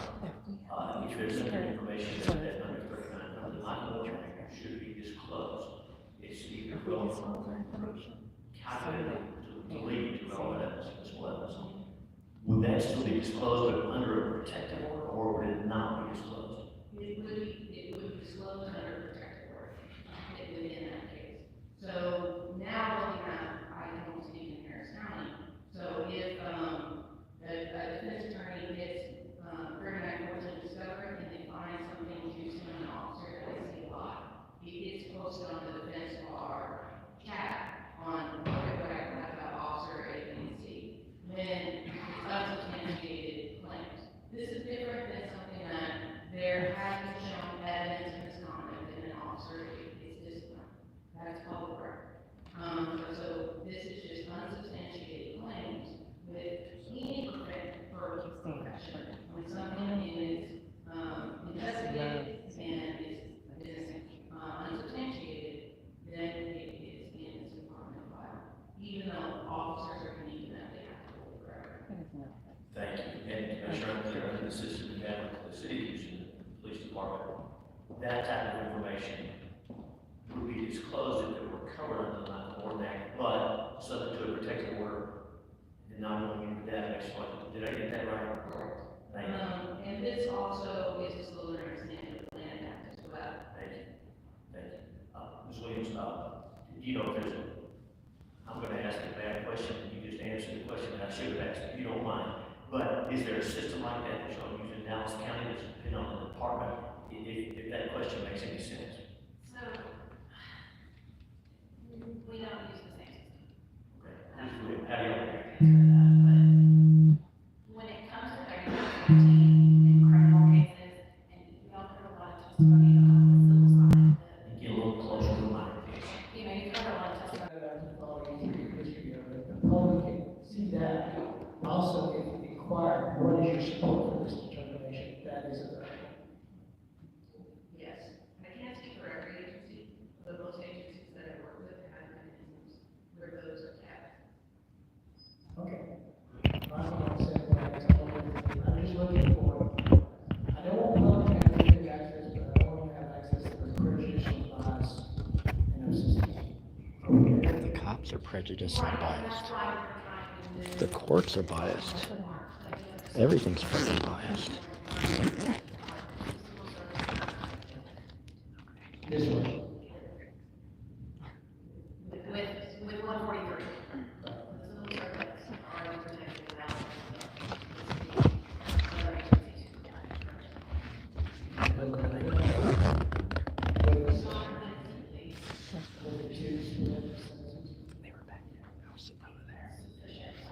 Well, I'll ask you this way. If there's clarity that you can provide, we want to get this right, because you don't want to just put it in the trust, you don't want to big guys in harm's way.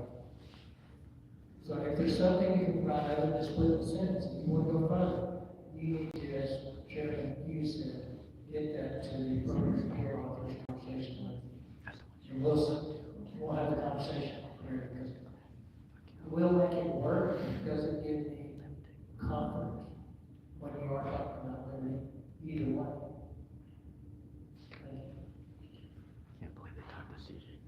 Thank you, Shirley, for your testimony and your excuse. Thank you very much for being here. Call Lakshmi Fox, Dr. Susanna Carranza, Mary Elizabeth, Michael Bullock, Luis Solano. The terrorist known as Michael Bullock is going up.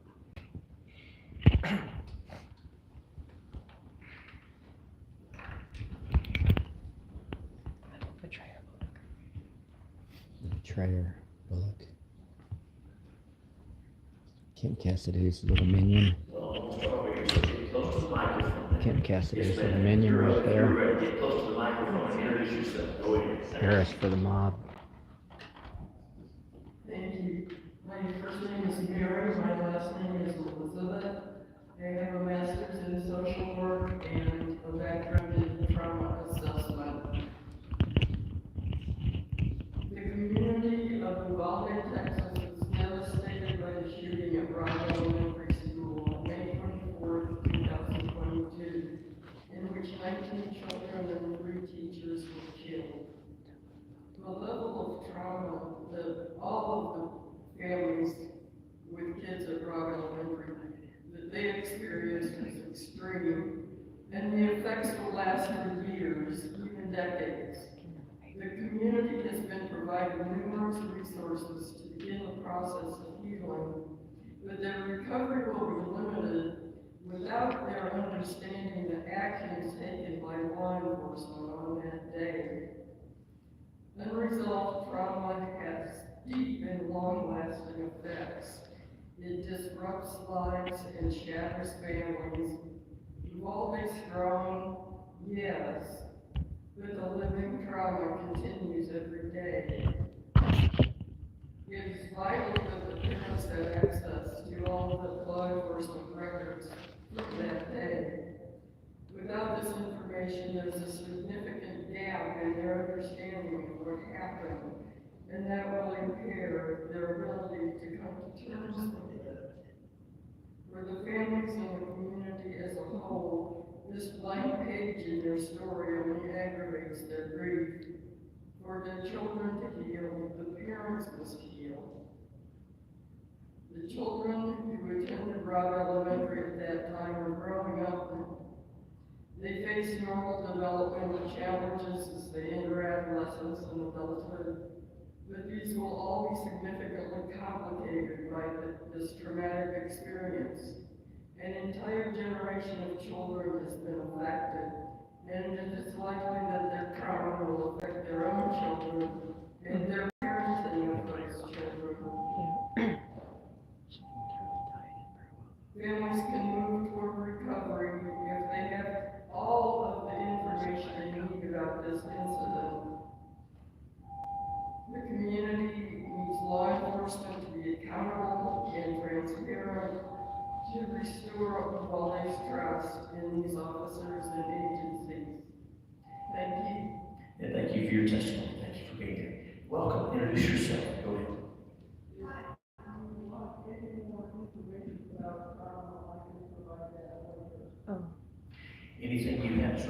please share it with us. You can email it to us or give us a hard copy. We value whatever you have for us. Thank you. Go ahead, please. Good morning, members of the committee. Thank you for your service and for your time. SB 14 will require all agencies, Introduce yourself before you start. Give us your name. My name is Lakshmi Fox. Lakshmi Fox, go ahead. Thank you.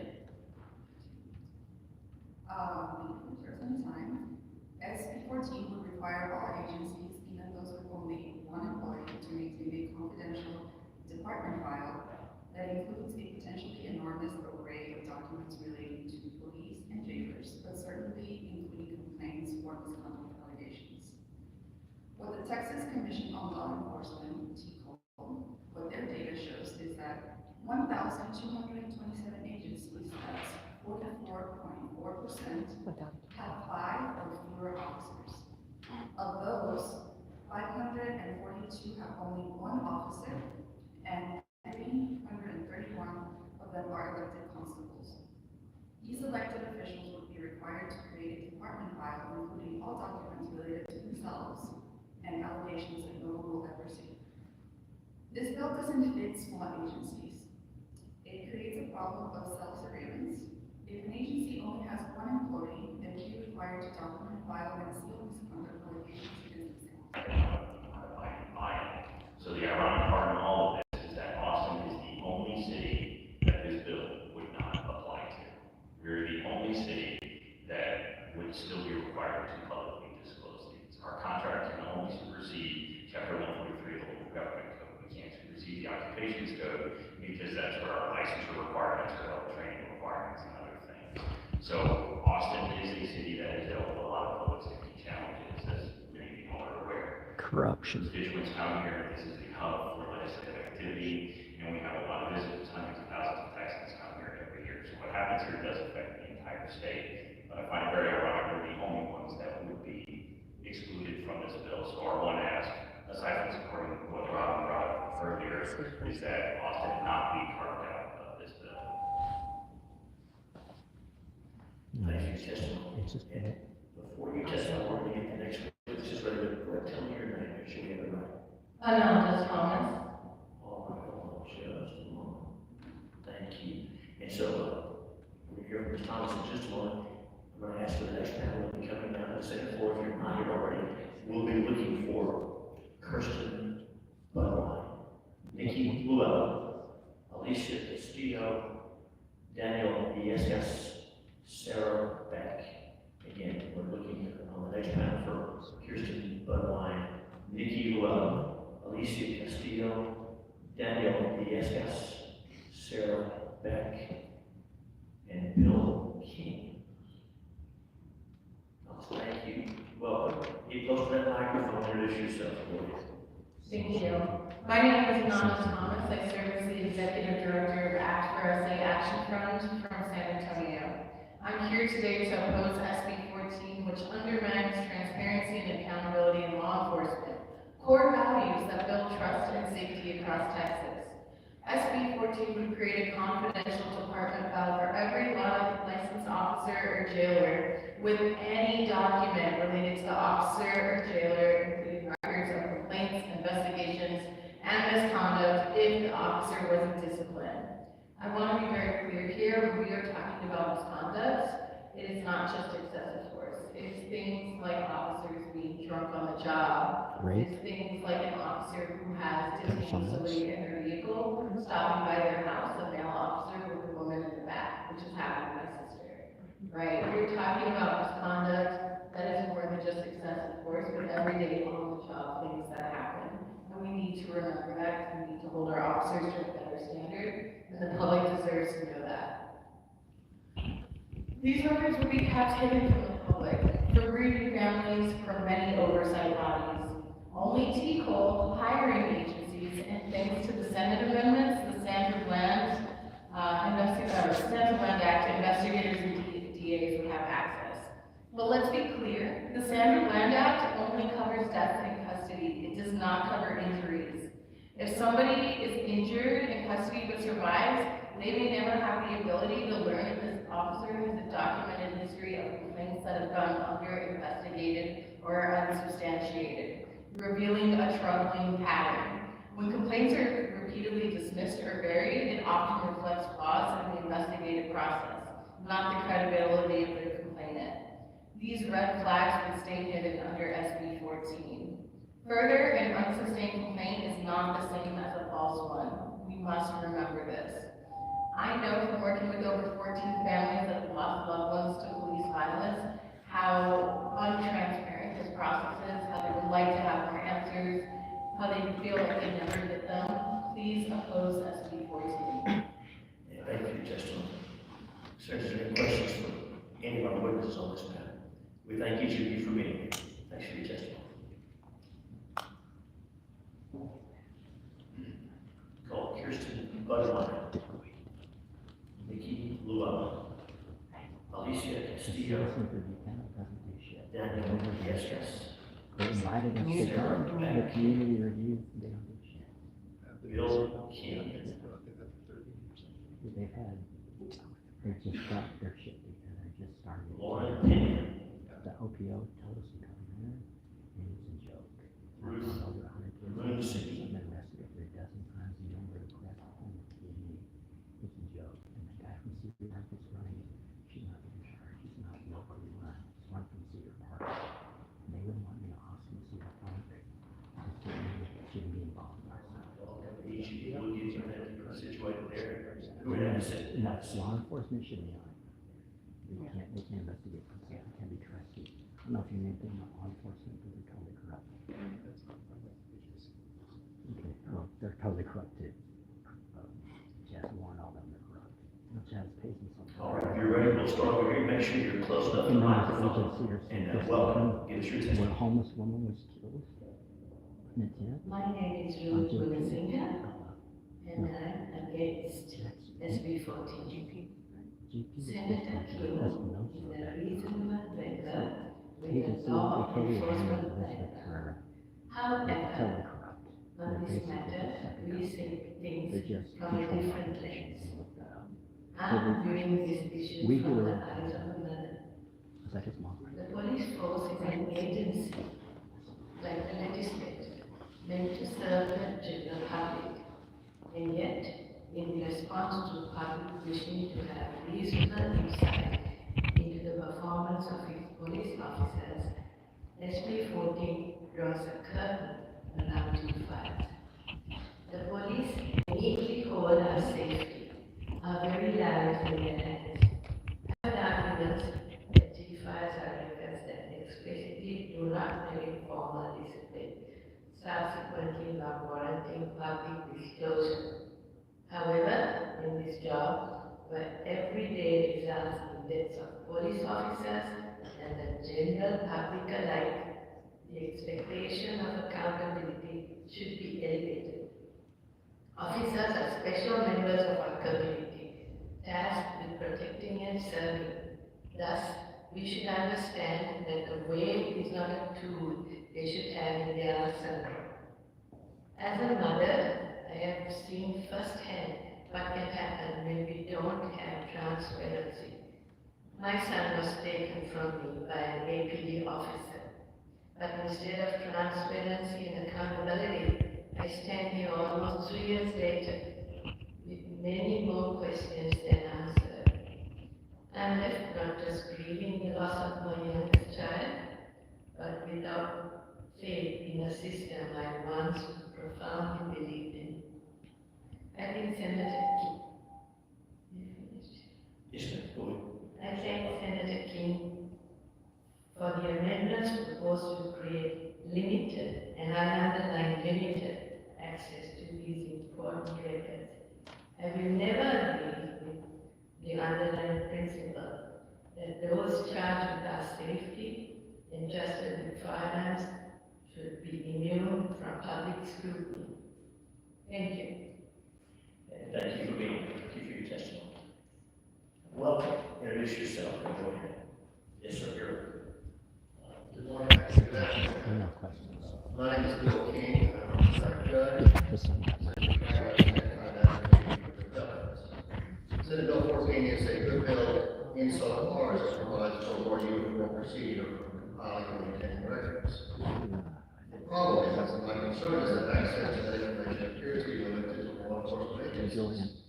Some cities have city review commissions for complaints against police. Police commissions still have access to files. Individuals can bring civil lawsuits against police officers. Well, they have access to these files. The basic problem is that only letting some police monitor the conduct or alleged misconduct of other police has never been that effective. I lost count of the number of times law enforcement officers were, let me just say, less than truthful in the witness stand in my court. I never got any feedback on whether there was any accountability for that misbehavior.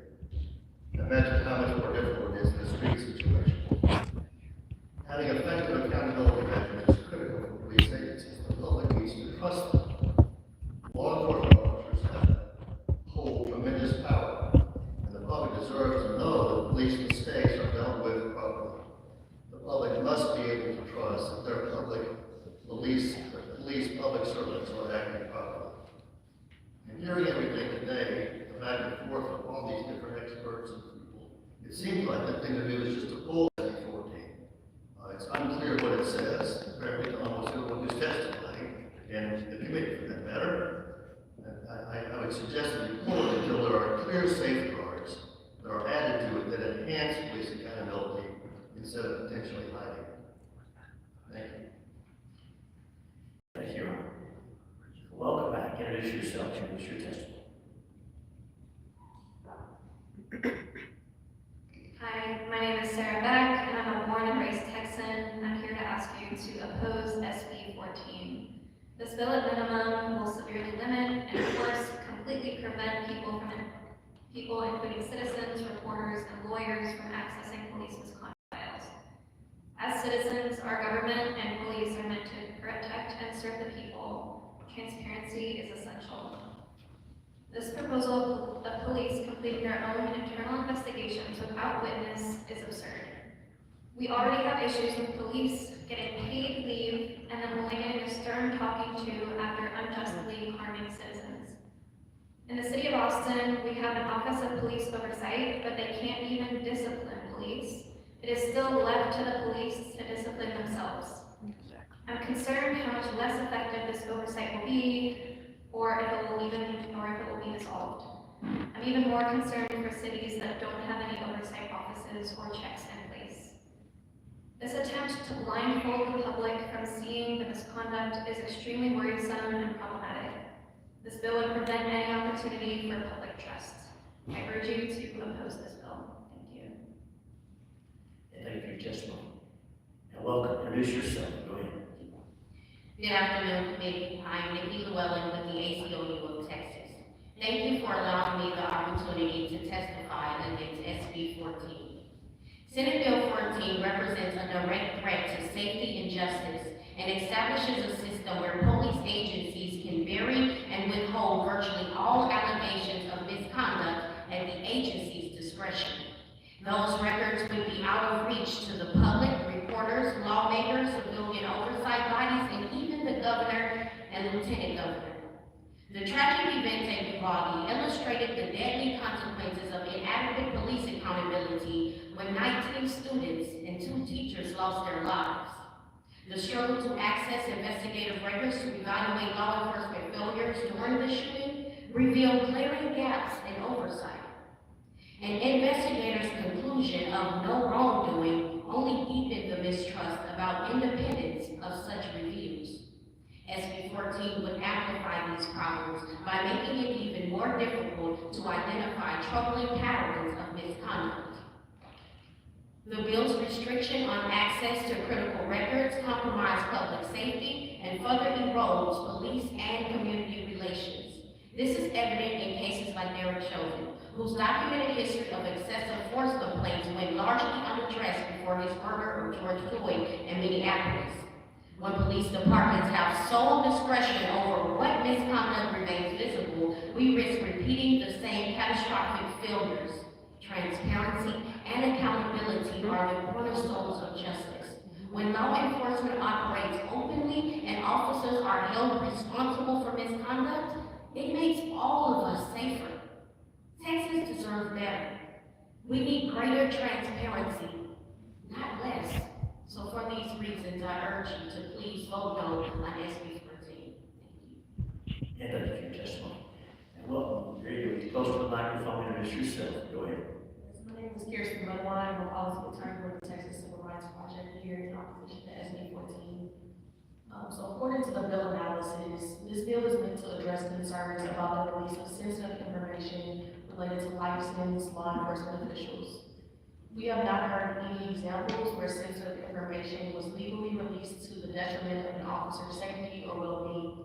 But even assuming that has been an issue, the bill's provisions still far more information in a way that weakens transparency and threatens to undermine accountability.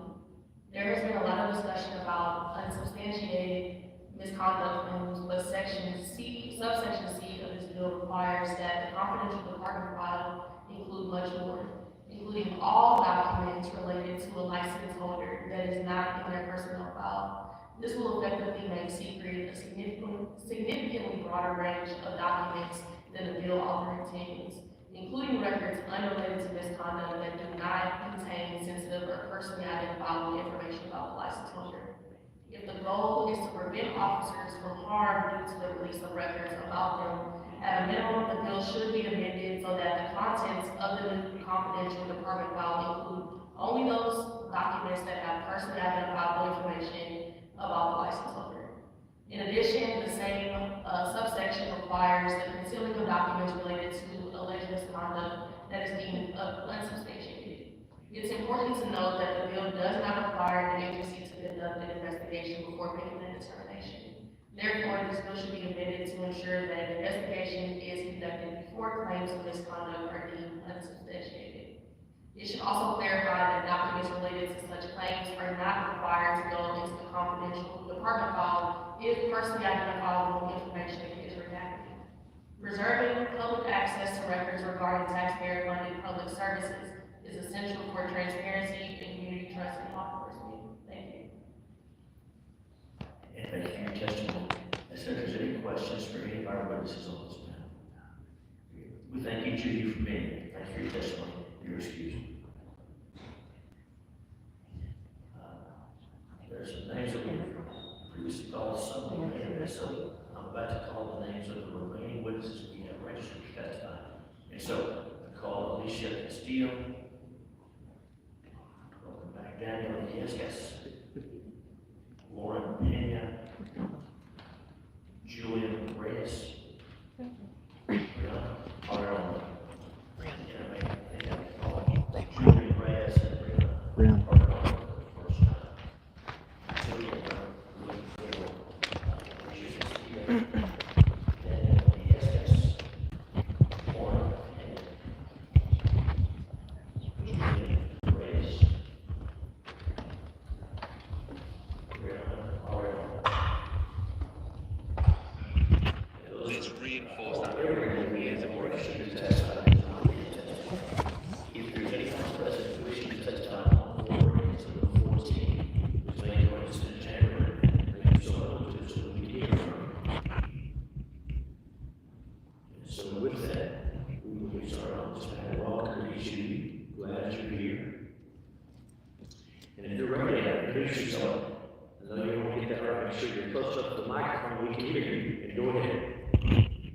I'm Julian Reyes, and I'm against SB 14. Can you hear me okay? Yes, sir. I'm a member of the press, local 501c3 nonprofit called the Challenger Street newspaper. We're international. We're involved in international trade. I just won a federal case against APD in the city for violating press rights. I filed over 100 police complaints against APD. They keep them secret. Under the meet and confer, even my own complaint information is secret. I've heard a lot of lies from witnesses that have come before you guys. I've heard a lot of ways of renaming obfuscation of evidence in both civil and criminal cases. I've been a victim, myself and Brianna here, have both been a victim of police retaliation for filming the police when they're involved in citizen arrests and citizen interactions for pedestrian Class C misdemeanors, things like that. They'll retaliate for anything. And so I filed 100 police complaints, and almost all of them They cleared themselves. So I don't know what you guys know about Austin Police Department, but they have faced corruption in the media and in the courts.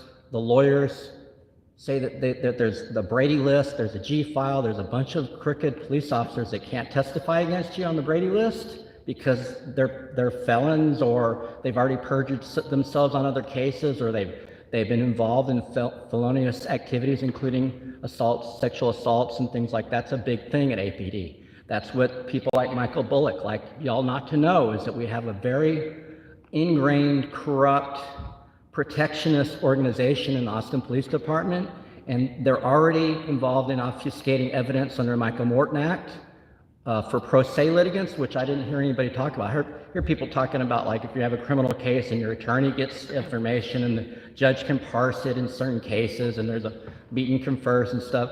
But if you're pro se, they obfuscate everything. They refuse to give you any evidence.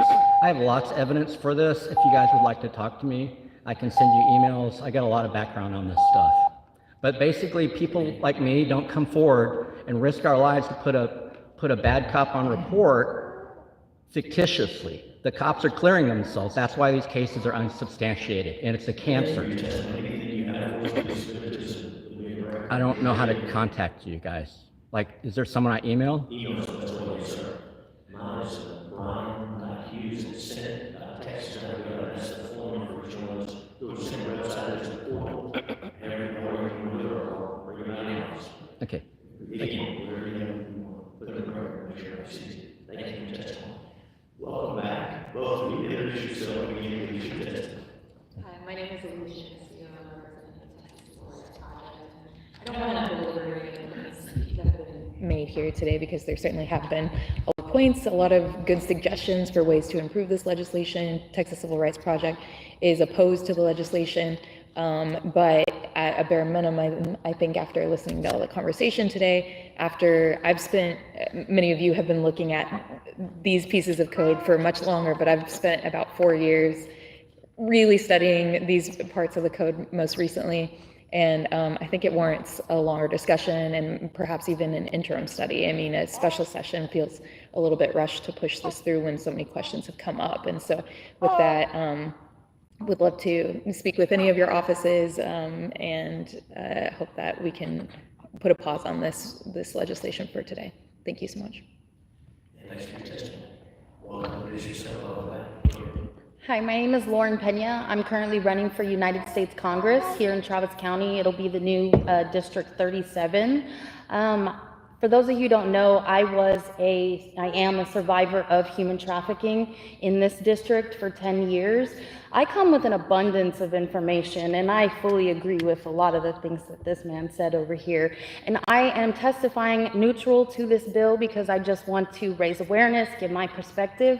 I want to ensure that when I get to Congress, I am able to expose these things, because everybody is so mad about Jeffrey Epstein. There are many Jeffrey Epsteins in the very city you're sitting in right now, and I am willing to bet anything on it. It's like that in every capital city, but the cities in general. And so I just want to ensure whenever we create this legislation that that's not going to prevent me from exposing the truth on how these things are really all tied in together, because it's time that we do get the accurate transparency that we deserve in Texas and in America. So I'm more than happy to answer any questions, and I mean that broadly. So feel free to ask me. Thank you. And thank you for your testimony. Welcome. Introduce yourself. Go ahead. Hi, my name is Brianna Arredondo, and I know that the previous SB 7 was already closed, but I oppose on SB 7 and I oppose SB 14. How are I keep hearing about unsubstantiated claims. How are they unsubstantiated when people are actually making a real report?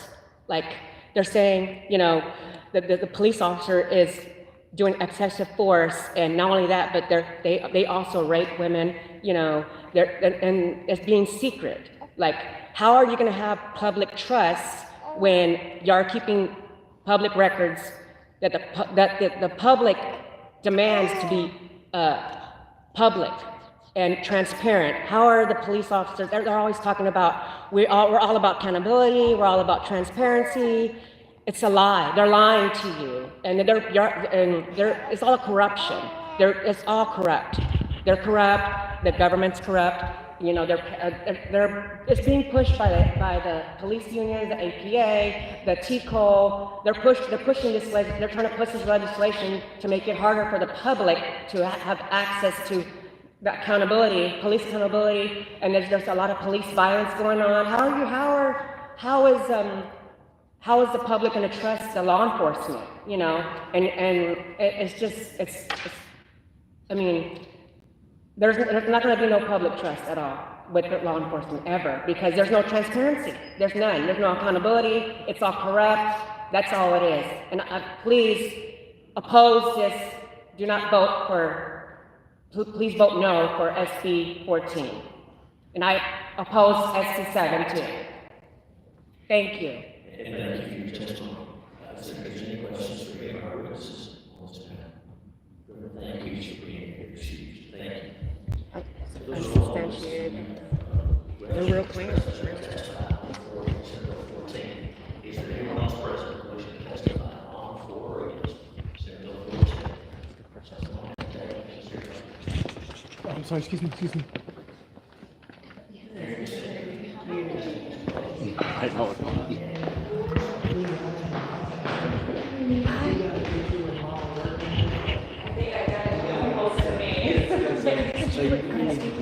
Real quick, what's that?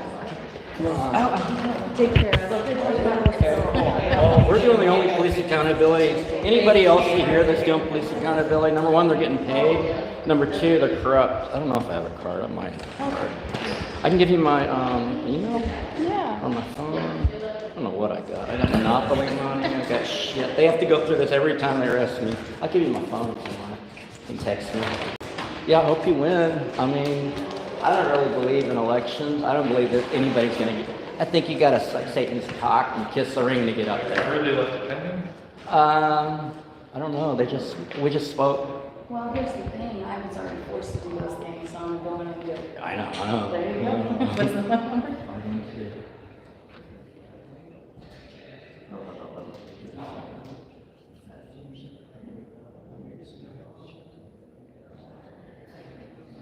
I'm actually. For upside down. And your name? Julian. It's right there. They all know. Oh, yeah, it's right there. I've seen them at one twice now, and they're super mad that I won.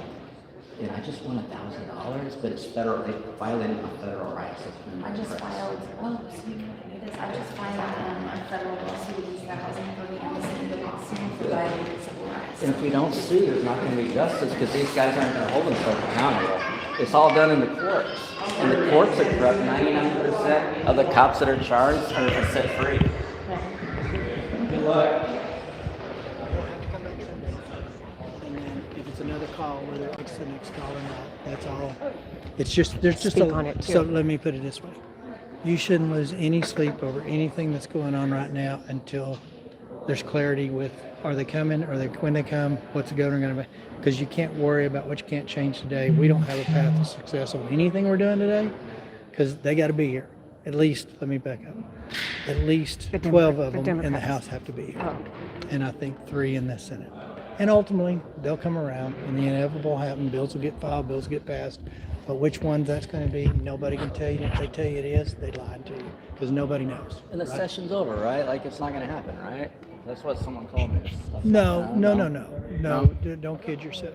Redistricting's going to happen. Redistricting. It'll happen this 30 days, it'll happen the next 30 days, or it'll happen the next 30 days, or it'll happen the next 30 days. I mean, it's just gentrification to me. It's just- Y'all been stealing my land for thousands of years. So all I can say is, if I'm a betting man, that might be the only thing.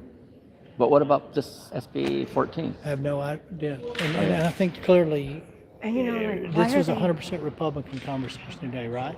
I guess. I mean, There's there was a not- there's known not- Nazi that there's y'all not- were relying on I know. asking questions. C.J. Grisham is a known Texas so- Nazi.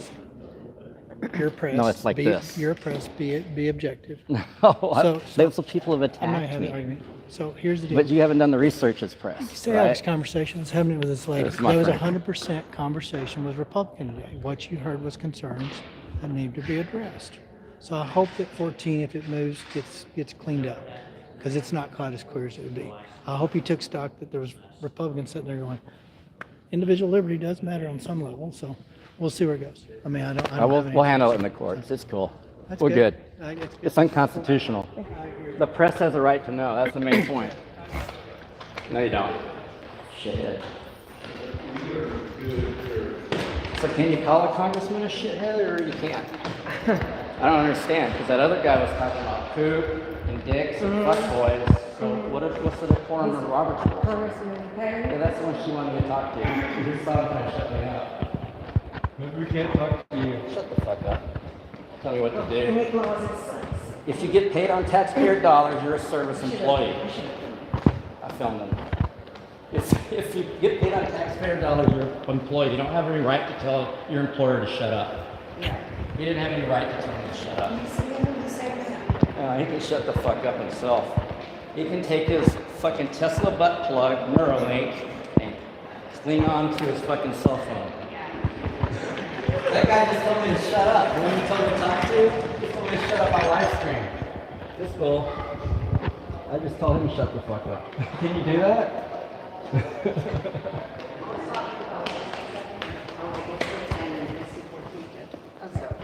But I mean, still, yeah, and he's like, this is a Republican, SB 14 is a Republican thing and needs to be cleaned up or whatever he said. Some politics. Oh, interesting. And he's like, he said, then he said When we SB go to their house, they 7 should might vote. be SB 7 might go to the House if the Democrats come back. This is all debate. New baby clothes. Yeah, one of the offices gave me new. I see him. It's good to see you. And the baby. He should have not done that. Let's go to the He tried to shut me up. They don't Yeah. know who the fuck I am.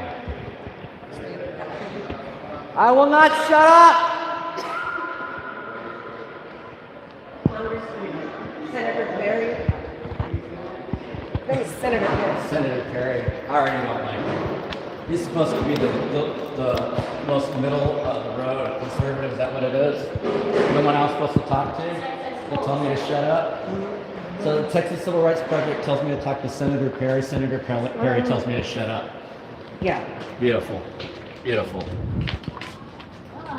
The last two were neutral. I'll place Senator Perry under citizen's arrest, and I cannot guarantee his safety unless he complies with my orders. All cops are bastards. What do you need to know? What do you get about that? He was saying Everyone in the government is involved in sex trafficking. They are not interested in taking care of your children. Sorry. Fuck Greg Abbott. Fuck Dan Patrick. Fuck the police. Fuck all this corruption. Put them all in prison. All right, we're out here outside the state capitol. DPS is over here, of course, in unmarked vehicles. Watching some, I don't know, I think these might be protesters against SB 7, Senate Bill 7. Sorry if I say little terms like that, that's what they call it. Senate Bill 7. This is DPS here with the text tag and unmarked. Not exempt. Not an exempt car. Here's a cop right here. Kilo Foxtrot Delta 1221. Greg Abbott, you piece of shit, Greg Abbott. The cop right there. Oh, they got all this gate system now. You can't get in no more? We used to be able to get in here. What happened? They blocked all of that. What happened? What are you scared of? What are you scared of, Greg Abbott? Nazis are all in a gated community. There goes the cop. Scared, Where you going, cop? Where you going, piggy? Oink, oink. Piggy, piggy. Yeah, we ran one off. They don't like to be on camera. They like to watch the live streams, but they don't want to be on camera. I don't blame them. I don't want to be on camera either. Where? Who's got that? Who? Oh, that cop. Yeah, there's a cop. Fake ass LGBT cop. So that's good. Show him your junk. He needs to see your junk. Hey, thanks for being here. How's it going? Are y'all gonna, y'all want to take control of this thing? Do not wear stop fashion. Are you needs to go again? Isn't he a police officer? We used to, yeah, he's a cop. He's like, hey. He's a cop. So you can't go in here? Looks like you can go in. Is he up there? Careful. Greg Abbott, you piece of crap. Oh, we're past that already. You went to jail. Greg Abbott, you butt plug wearing pimp. Yeah, he does. He can go fuck himself. Yeah. Do you remember when we used to be able to protest in there? In there. That's before my time. I've only been. This used to be open. This was not like this. Then they put that little command station. What are they scared of, though? It's like Nazis need their own island. Why don't they take Australia or somewhere? When they were smoking weed, didn't they have that marijuana? No, they've already been through it. Smoking marijuana right here. No, they did not. They had a marijuana protest, and no one was. For your testimony. Thank you. And they'll just try and rush you off, basically. Which, you know what? I prepared my speeches to be about so I'm gonna get. We're at the governor's mansion. There's been about 200 people came out about redistricting earlier. We're here and protested. But Senator Perry says that they're going to continue to redistrict and redistrict and redistrict.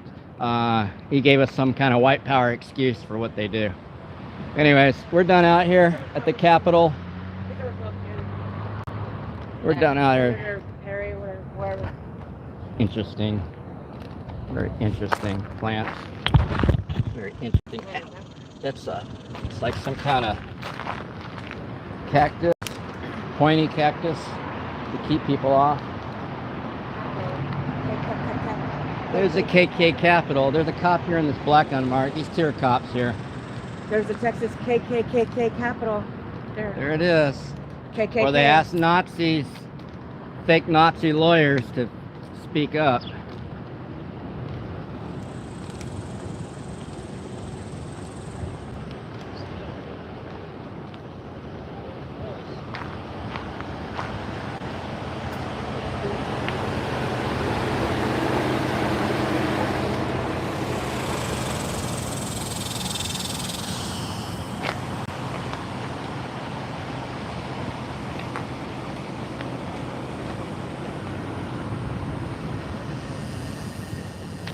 You can hear the cicadas.